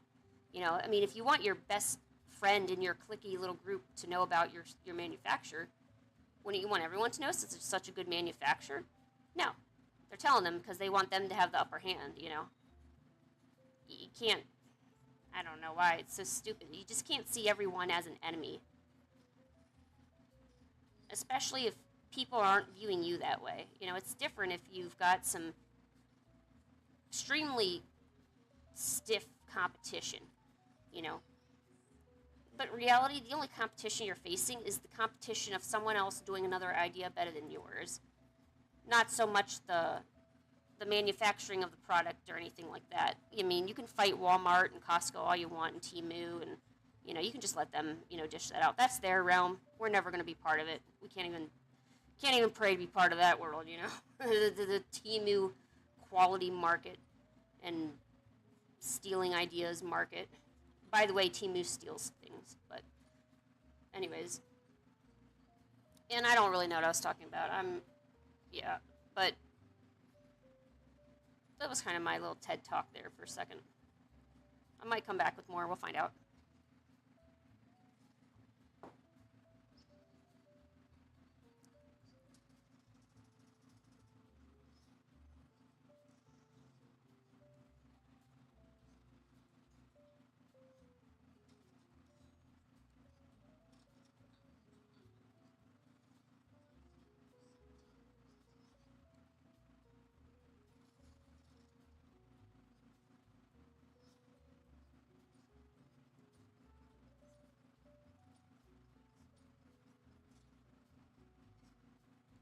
I seriously should record these rants that I do. I've always wanted to host a little, maybe podcast or just a rant talk, and I would call it Lins at night. And it'd like Lins, and then like a little moon pops up, and I have fake applause, like I'm on the Jimmy Kimmel show, and whatever other crazy stuff I can think of. I'm holding my rum, you know, and I'm like, yeah, so this is what I think about the artistic world today. We'll even have musical guests, like Toads, so I'll bring Toads on the stream, or the podcast, or something fun like that. I feel like talk shows would be more interesting if there was a lot more random stuff that happens. Kind of like the Eric Andre show. Not as, you know, robust, I guess I would say, you know. But interesting, you know, like not complete boredom. And like just endless celebrities, and not saying I wouldn't want to have guests on my hypothetical podcast, but they would actually offer insight and not just be there just to be laughed at or whatever, or laugh at them, or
know what I'm worried about? I actually just thought of this. Easter's coming up, and something a lot of people like to do on Easter is they like to adopt a rabbit or buy a duck or a chicken or something, and they paint them horrible colors, and then they adopt them out to kids and families, and then just decide that they don't want them anymore. Holidays are sad. Some of them are. Yeah, or, well, you know what I mean. Just like some bad things can happen during holidays, and they shouldn't. Like if I buy a baby duck, I'm gonna love that duck. And I'm gonna call him Waddles McDuckington the Fourth. Because in my mind, I've already had 4 ducks. Or maybe I still have them. We'll find out.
I think the line art's looking pretty good, actually.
Oh man, that hand was hard. I do not look forward to doing that again. I need to make some like a hand reference sheet. Things I could easily reference from. I don't mind drawing it out afterwards, but the positioning of everything is... Ugh.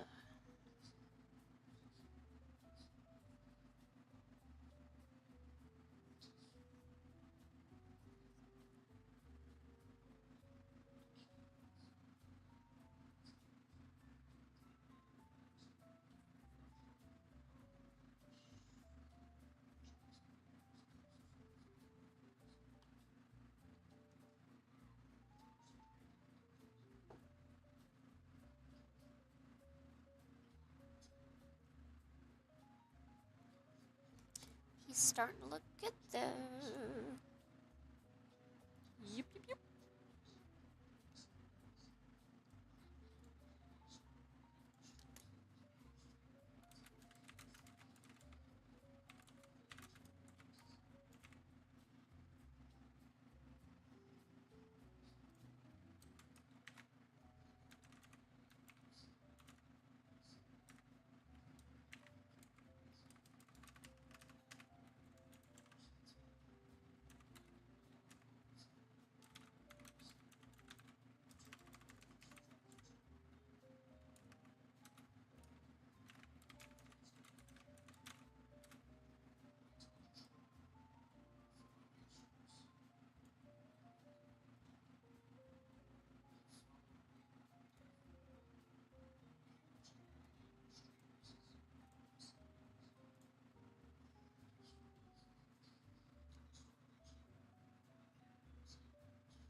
Oh, hey, what's up?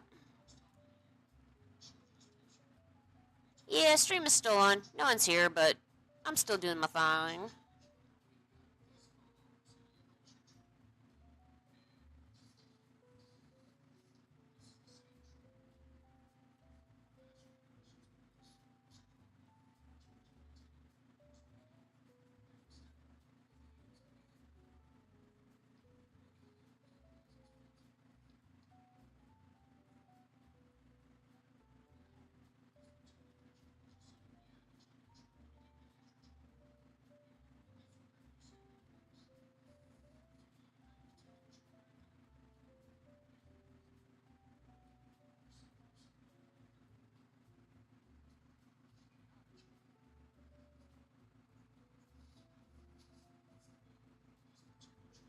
I think these sketches are turning out good because I've been doing a lot of like ink practice. Analog. I've been using a dip pen and ink, so I've been kind of practicing this a lot lately.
Well, you could. It could also be like still frame animation where it's still moving, but it's got like a limited number of frames. Maybe it's like that. Like I said, just keep it simple. It doesn't need to be a full animation. I wish I could do more editing like that. I mean, I'm trying to edit a video right now. Um, it's just simply, a video of me drawing something, but I try to edit the scenes so like it has different angles and different things like that. But I want to do like those limited, like cute little videos, like just one or two frames and stuff like that. Maybe I should work on that. I don't know. I'm kind of thinking. I don't know when my boyfriend's coming home, but I'm thinking of heading out. Not sure if that's a good idea on 1 hour of sleep, but.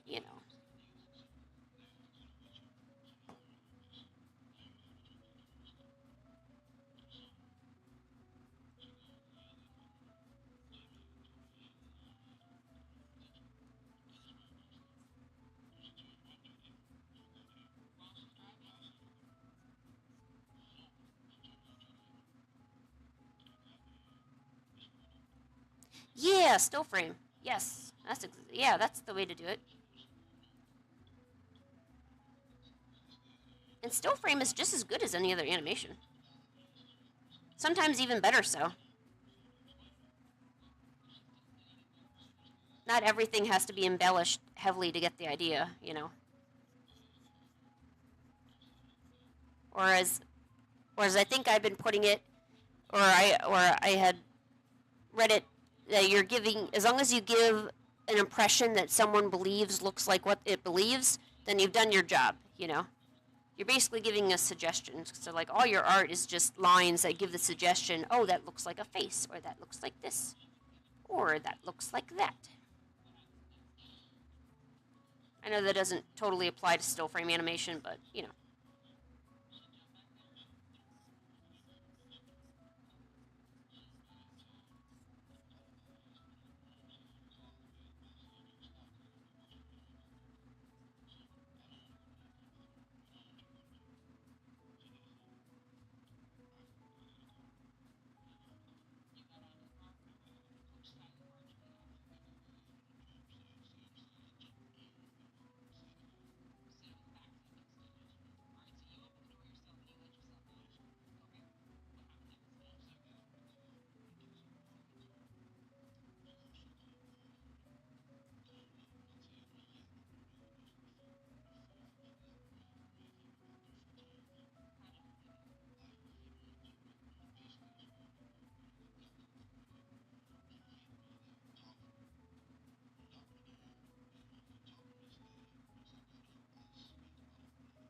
I might still color in those eyes, because they do look creepy. Oh, I forgot all this down here. No.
Oh, really? I've never heard of that YouTuber. What kind of stuff does he do? Oh, you said parody songs. That's right, yeah.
Oh, hey, what's up? Oh, the audio might be gone. Oh, I don't know. Let's find out.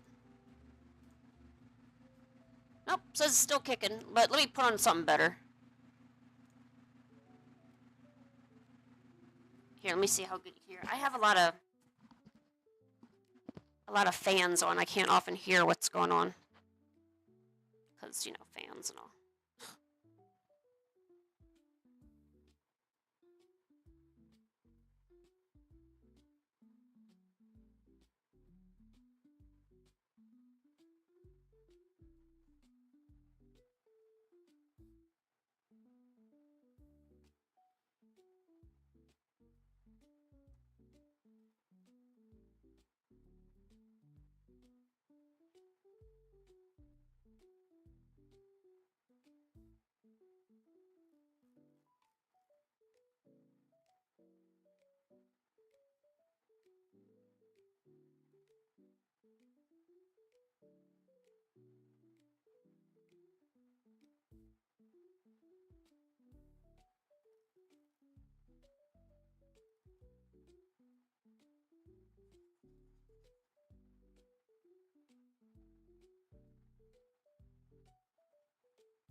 I should be working on some more important stuff right now than drawing these hot babes.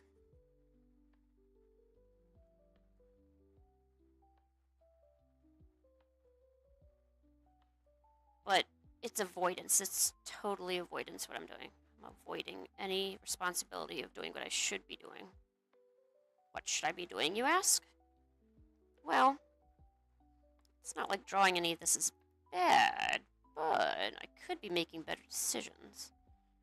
There's tons of other art that gets neglected and it just stays as a sketch phase. It doesn't really get any kind of meaningful work on it.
Oh, you think it looks good? Oh, well, thank you. I really do feel that I rely too much on the references of someone else to really draw anything good. This would never pop out of my head on my own. I would have to absolutely be looking at something essentially.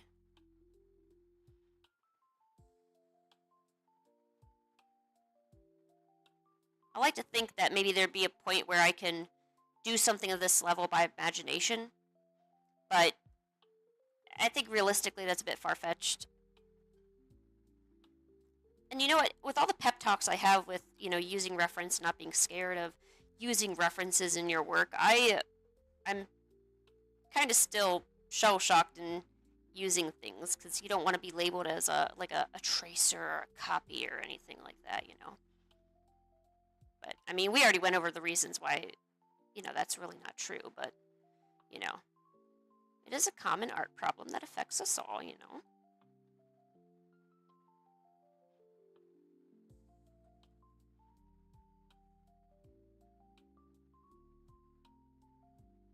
And of course, right now I'm making a huge mistake.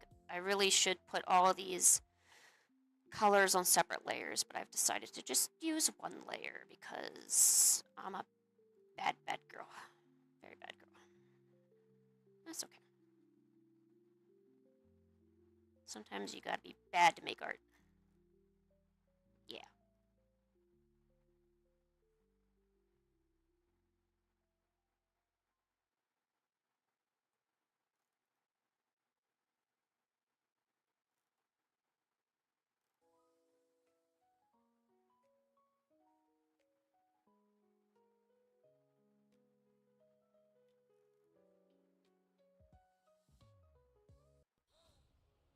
Another ad, really? Is it stupid? Oh yeah, that Jurassic Park on Netflix? Yeah, it's stupid.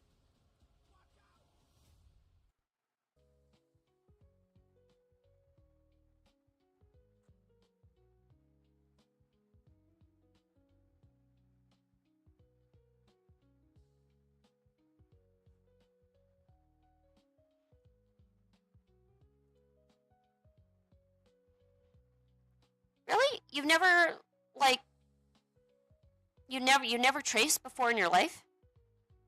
Wow. How do you get good at art if you don't give yourself the freedom to go over existing lines, you know?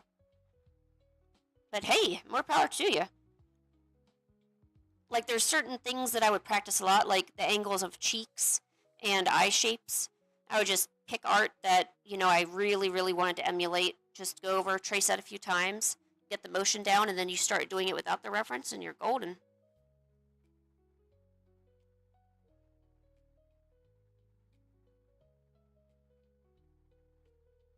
Kind of like riding a bike, you know, you gotta have those training wheels on first. But there's some people who can do it without training wheels too, so that's how I kind of see it. Some people really need the training wheels, some people don't really need training wheels.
Oh yeah, I love it when people get amazed of your starting point on certain drawings. And then they look at you as if maybe you're an art genie, and I'm like, no, I like to start from there. I used to start kind of at the waist, sometimes even hands for a while. I think I've started a bunch of different places. They'd always change after a little while though. Once I'd start to see flaws in the construction of what I was drawing, I'd be like, okay, I guess I gotta rethink this again, find something that works and all that.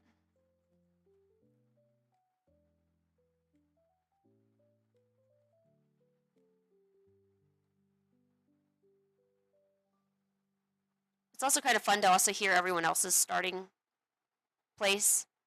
You're like, oh, so how do you start drawing? Oh, I do this and this.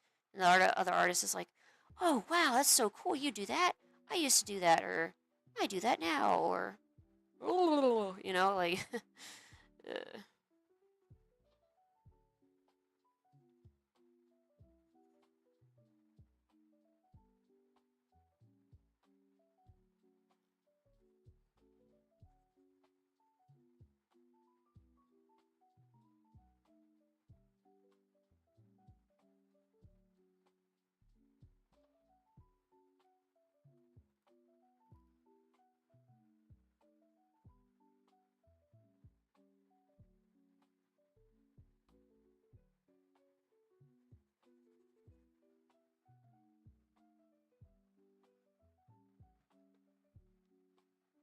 yay! I'm glad you like my watercolor art.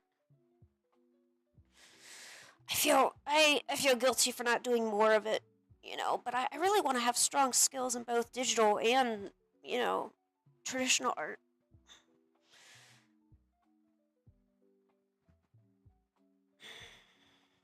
I'm wondering if I'm not doing it as much though because I think about Steggy and, you know, I think about doing art warm ups and yeah, I need to. I mean, I have a dedicated time space, but I've been doing a lot of gouache lately. I really need to do some dedicated watercolor stuff, like just straight watercolor.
I should have done the hair on a different layer too.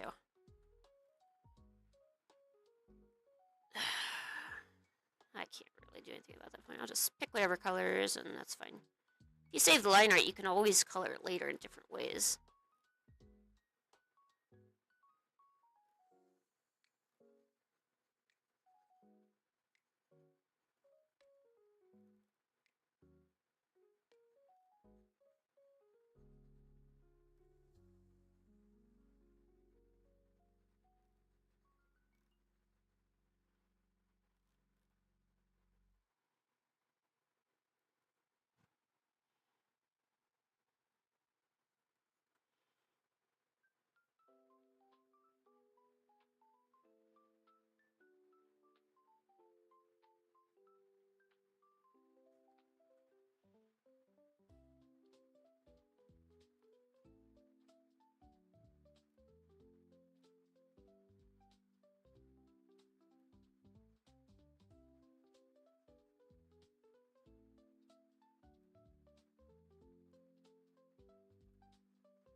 Second thought, if we need a remake of anything, or well, not a remake, if we were going to do more movies and stuff, we need to bring back old SpongeBob. We need to bring back those classic SpongeBob clips. Honestly, the show is never the same after the creator passed away. Even having Tom McKinley as the actor now, you know, some of the really modern SpongeBob episodes just do not hit different. There is definitely a craziness of SpongeBob that you really just can't replicate without, you know, getting into the spirit of it, basically. So we need to make SpongeBob great again. If I ever ran for president, that would be my motto.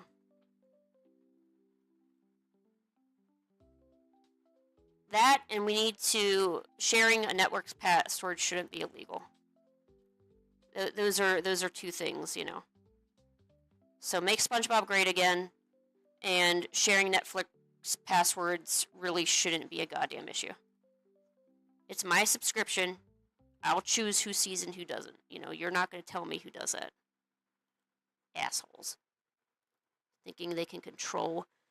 You know, if my friend wants to watch a movie with me, I'm gonna give her the password. I'm sorry. Like, and yeah, I do live in Bavaria right now. What of it? I mean, not really, but that's what I would say to Netflix if they asked. Yes, I do live somewhere that I totally don't live. So yes, I'm lying to you. Also, yeah, I am signed in 5 different places around the world. I invented wormholes. What of it? Sue me. Sue me, bitch. No. Oh, God, I'm so bad. No, seriously, do you think I'll get in trouble for, like, swearing a lot? Because my personality often comes out at weird times, and I do happen to swear quite a bit, actually. I'm sorry for anyone who has to hear that. I know you're just relaxing. Enjoying the stream.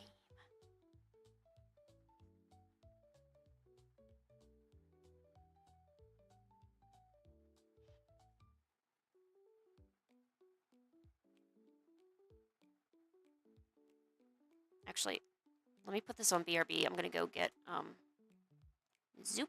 I gotta go get another drink. That's what I'm missing in my life. Wait, let me see what you said.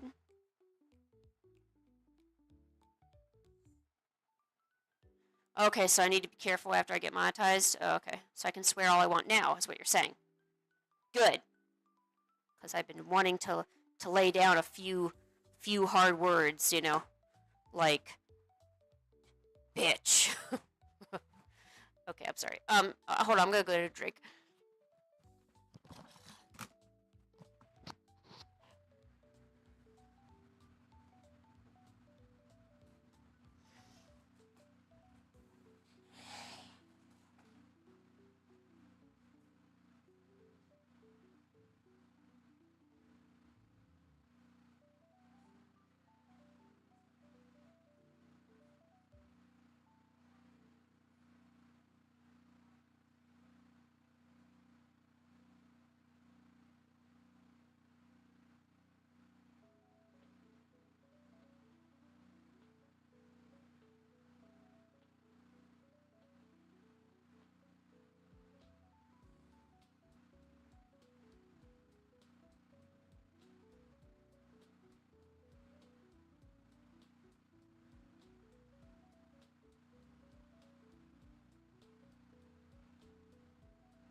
Okay, I've returned.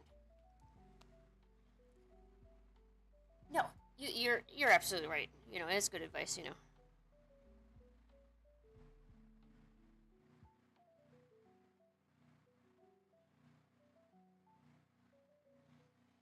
Alright, sorry.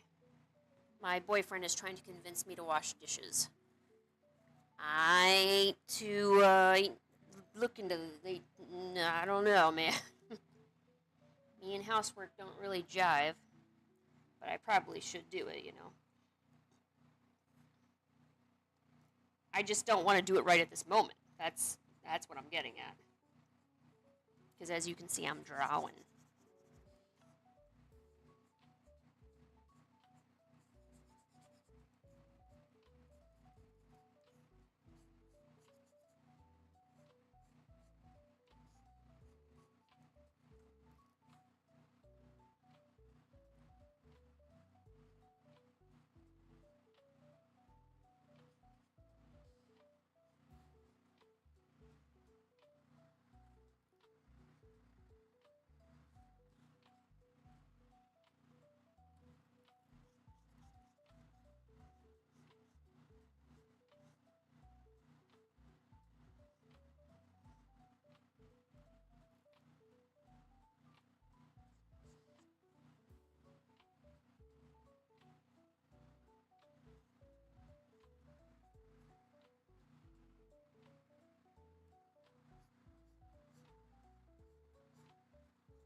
And I think I'm going to make her hair like Stargirl hair.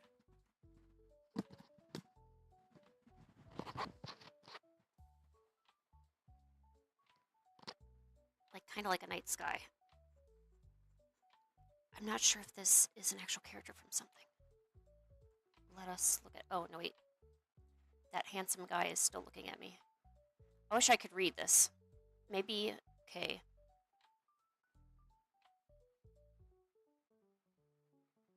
Anyway, I'd rather be in love than cry. Oh, okay. Anyway, I'd rather be in love than cry. That's really what the name is?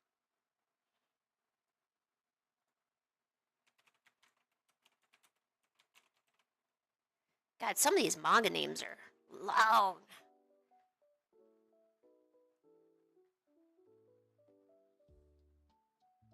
There it is. Yeah, that was the... You know what? I think that's the reference I even used for the girl, too. For the guy, definitely. No, let's go back.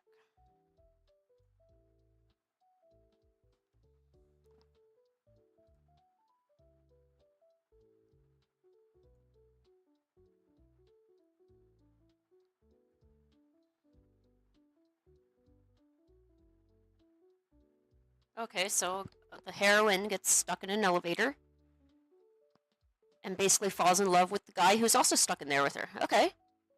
Hey, that's manga. Hey, there's my reference photo. Nice. Nice, nice, nice. I love the coloring of it, though. Jeez, like if you see some of these, the coloring of some of the, oh my god, yeah. Or is it? Yeah, because that was the reference for the girl. Aha, sweet. It's pretty awesome sauce. And I'm all about awesome sauce, so.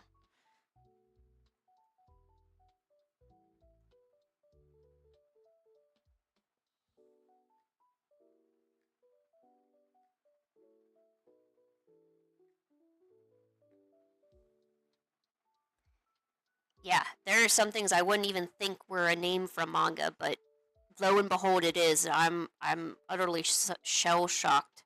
I don't know why you would make uh the one about I'm a villainess, but I'm about to reincarnate in the next world as the heroine, or something just insanely long like that. Or maybe we're just accustomed to titles being too small. Usually a title can be one word, two words, or a phrase. And we're not used to like a whole sentence or a paragraph. But then a title should be like a nice symbolic gist in most cases, you know.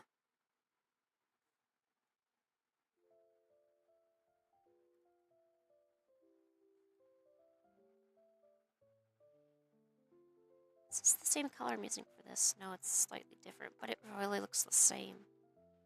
Here, let's try to use the same color for their school uniforms.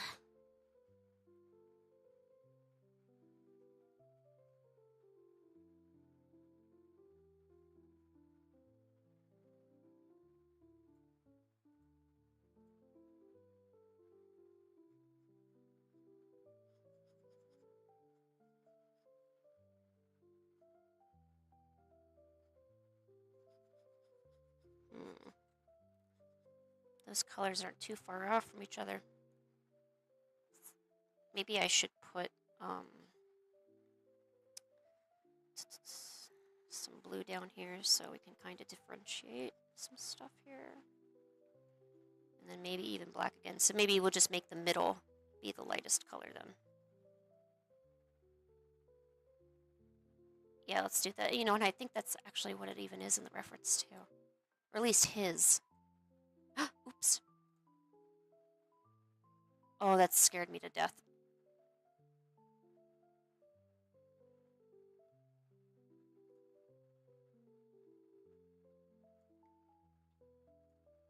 I accidentally closed one of my YouTube things.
Today isn't necessarily Fan Art Friday. Like, I wasn't hosting it as the special for today. I was really just trying to practice drawing, just practice drawing in general, like a manga practice session. So, yeah. But it just so turns out that this actually is a character from something, so that works out.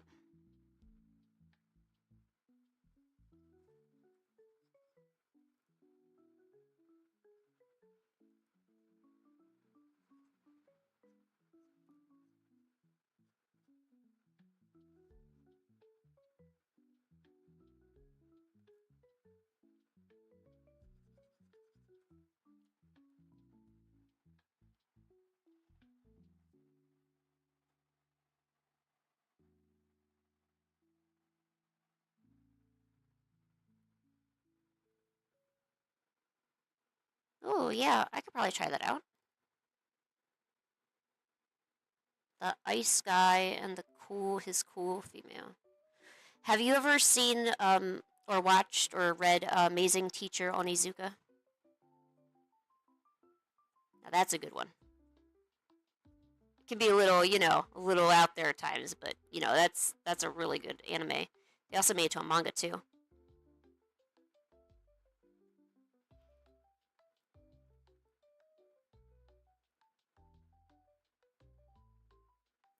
There's also another manga, I forget the title of it, but it's where there's this human, the delinquent, who's babysitting baby Beelzebub, and he has to, I guess, raise Beelzebub to be a good demon so he can eventually be like the ruler of hell and stuff. And that's really funny, and it's almost like kind of like a romance comedy at times. So it's got a little bit of that in there. What was the delinquent's name?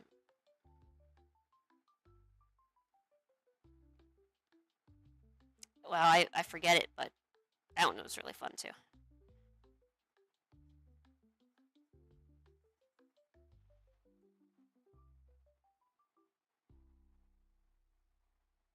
Yes, exactly. Yeah, like so Onizuka, I guess, was a delinquent or part of a gang when he was younger, and then decided to become a teacher. And I guess apparently at this time in Japan, kids didn't respect teachers for some reason. I don't know why that would be a problem, but I guess it was. So he tries to get the kids to set on the right path. He cares so much for the children. Gotta care for them children.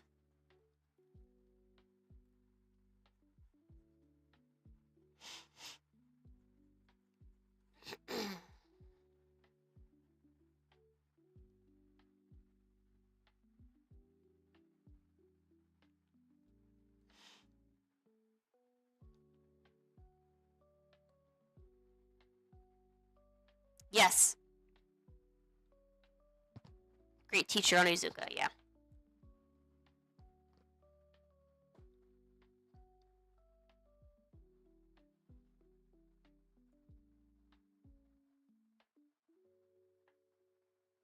Yeah, it's really funny. It's good. That's the kind of stuff you went to Adult Swim at night to watch, you know.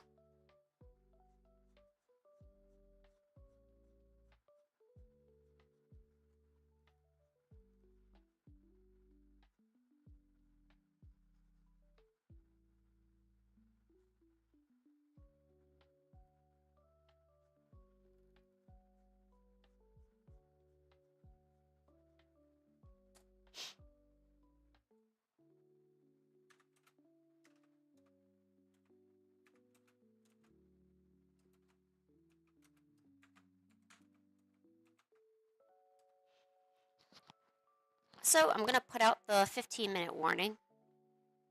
Guess I eventually need to go do those dishes. So, ugh. And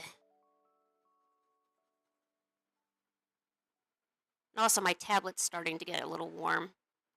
I like to give it a break, you know. I had a previous drawing tablet, and the reason why I had to get a new one was because it was starting to. The fans weren't working and it was overheating. And that's. Man, I had that drawing tablet for 10 years, longer than it really should have lasted. The battery was shot, everything was shot, but it was my little baby, you know. I really don't want that to happen to this one.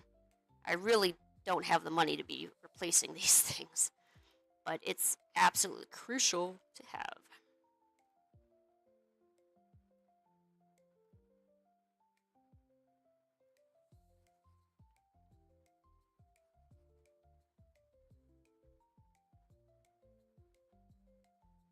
So we'll see what kind of progress we can make on these, or maybe I'll just stop at a good place and do some fun little doodles of something.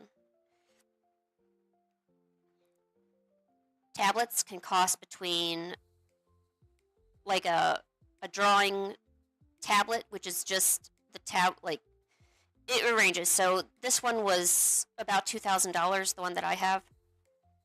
They can get a lot more expensive and a lot cheaper, but I'm a little bit more on the expensive side because this particular tablet is also a functioning computer.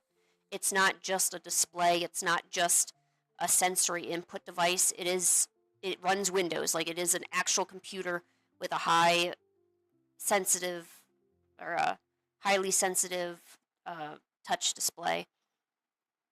So that's why I'm able to get these lines looking so good.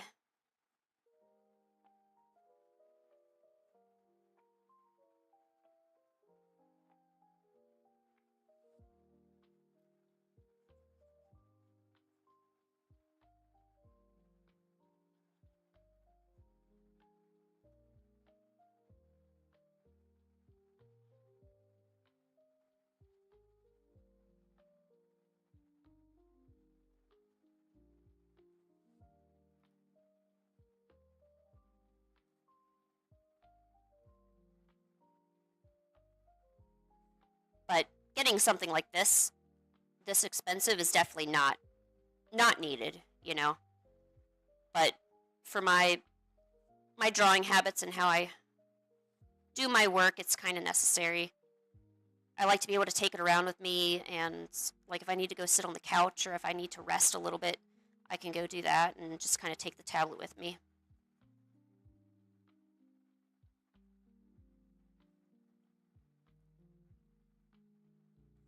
And plus, it feels better. I think my art's definitely improved since using this kind of tablet as opposed to um, one of the ones where you draw on, but it's not a display. It's just the sensory input device or whatever.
Alright, coming down to the last few minutes here.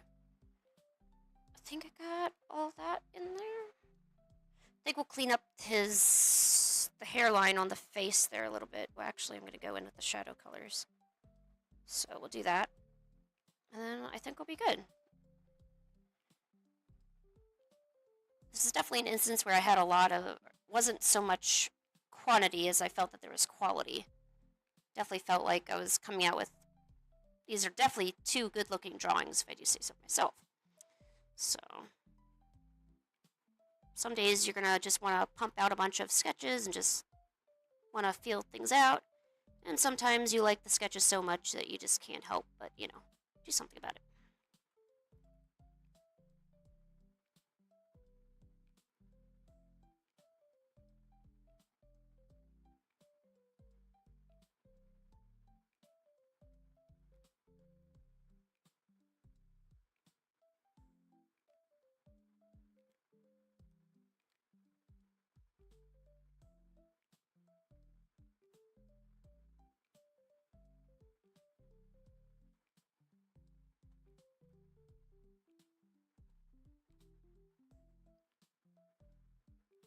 Yeah, it's difficult, isn't it? It takes a lot of patience and, like, mastering how to draw the character and stuff.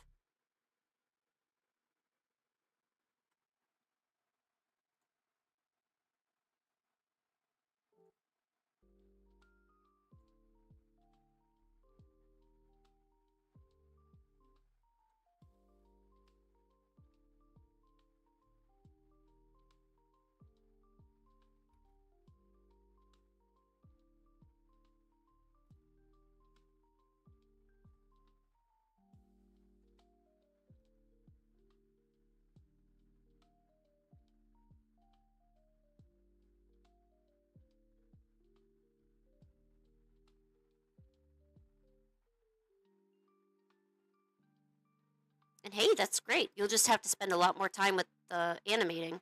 It also increases the risk of not, not creating the characters evenly.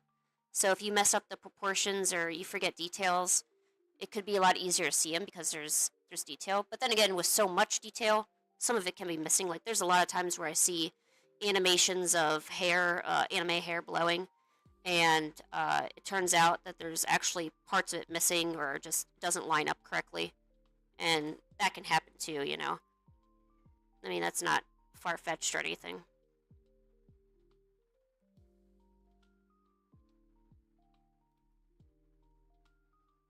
But now you know why we try to keep it simple. I've had people approach me for animation projects, and when I look at the design for the character, I'm just like, oh god, no, no, no, no, that's fine. You can, if you want a whole team working on it, that's fine, but you can't, I can't do this. Like, you gotta take your character down a notch here.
Yeah, that's good. If you can have the proportions pretty similar frame by frame.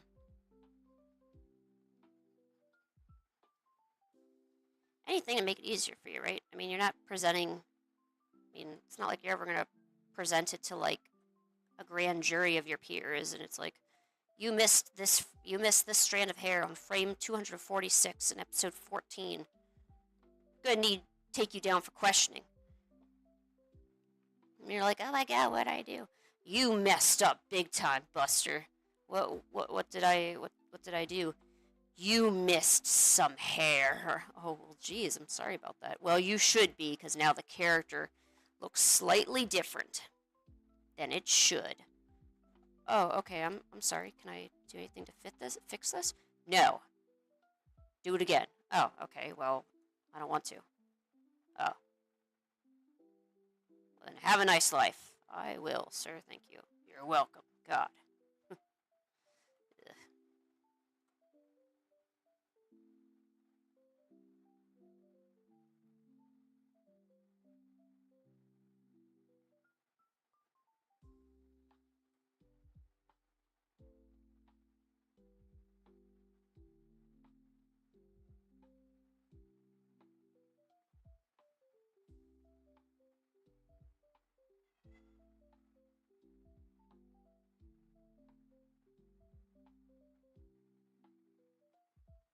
Genghis, what's wrong?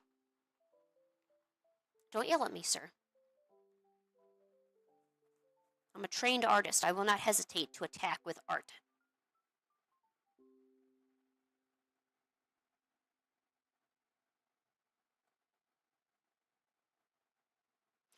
Alright, I really should wrap it up here. I know that they're not, like, nowhere near to being finished or anything, but that don't matter.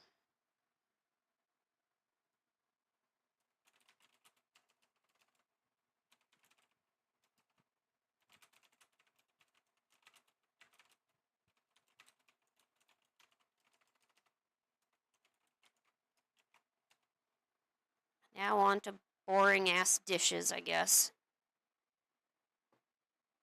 Wish I could just throw them into a trash bag every day and then buy new ones before Abe figures out that they're gone. But I guess that's not allowed, you know.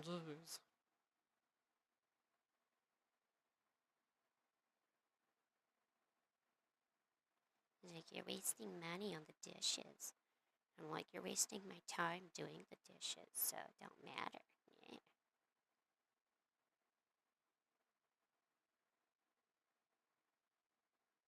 Beautiful.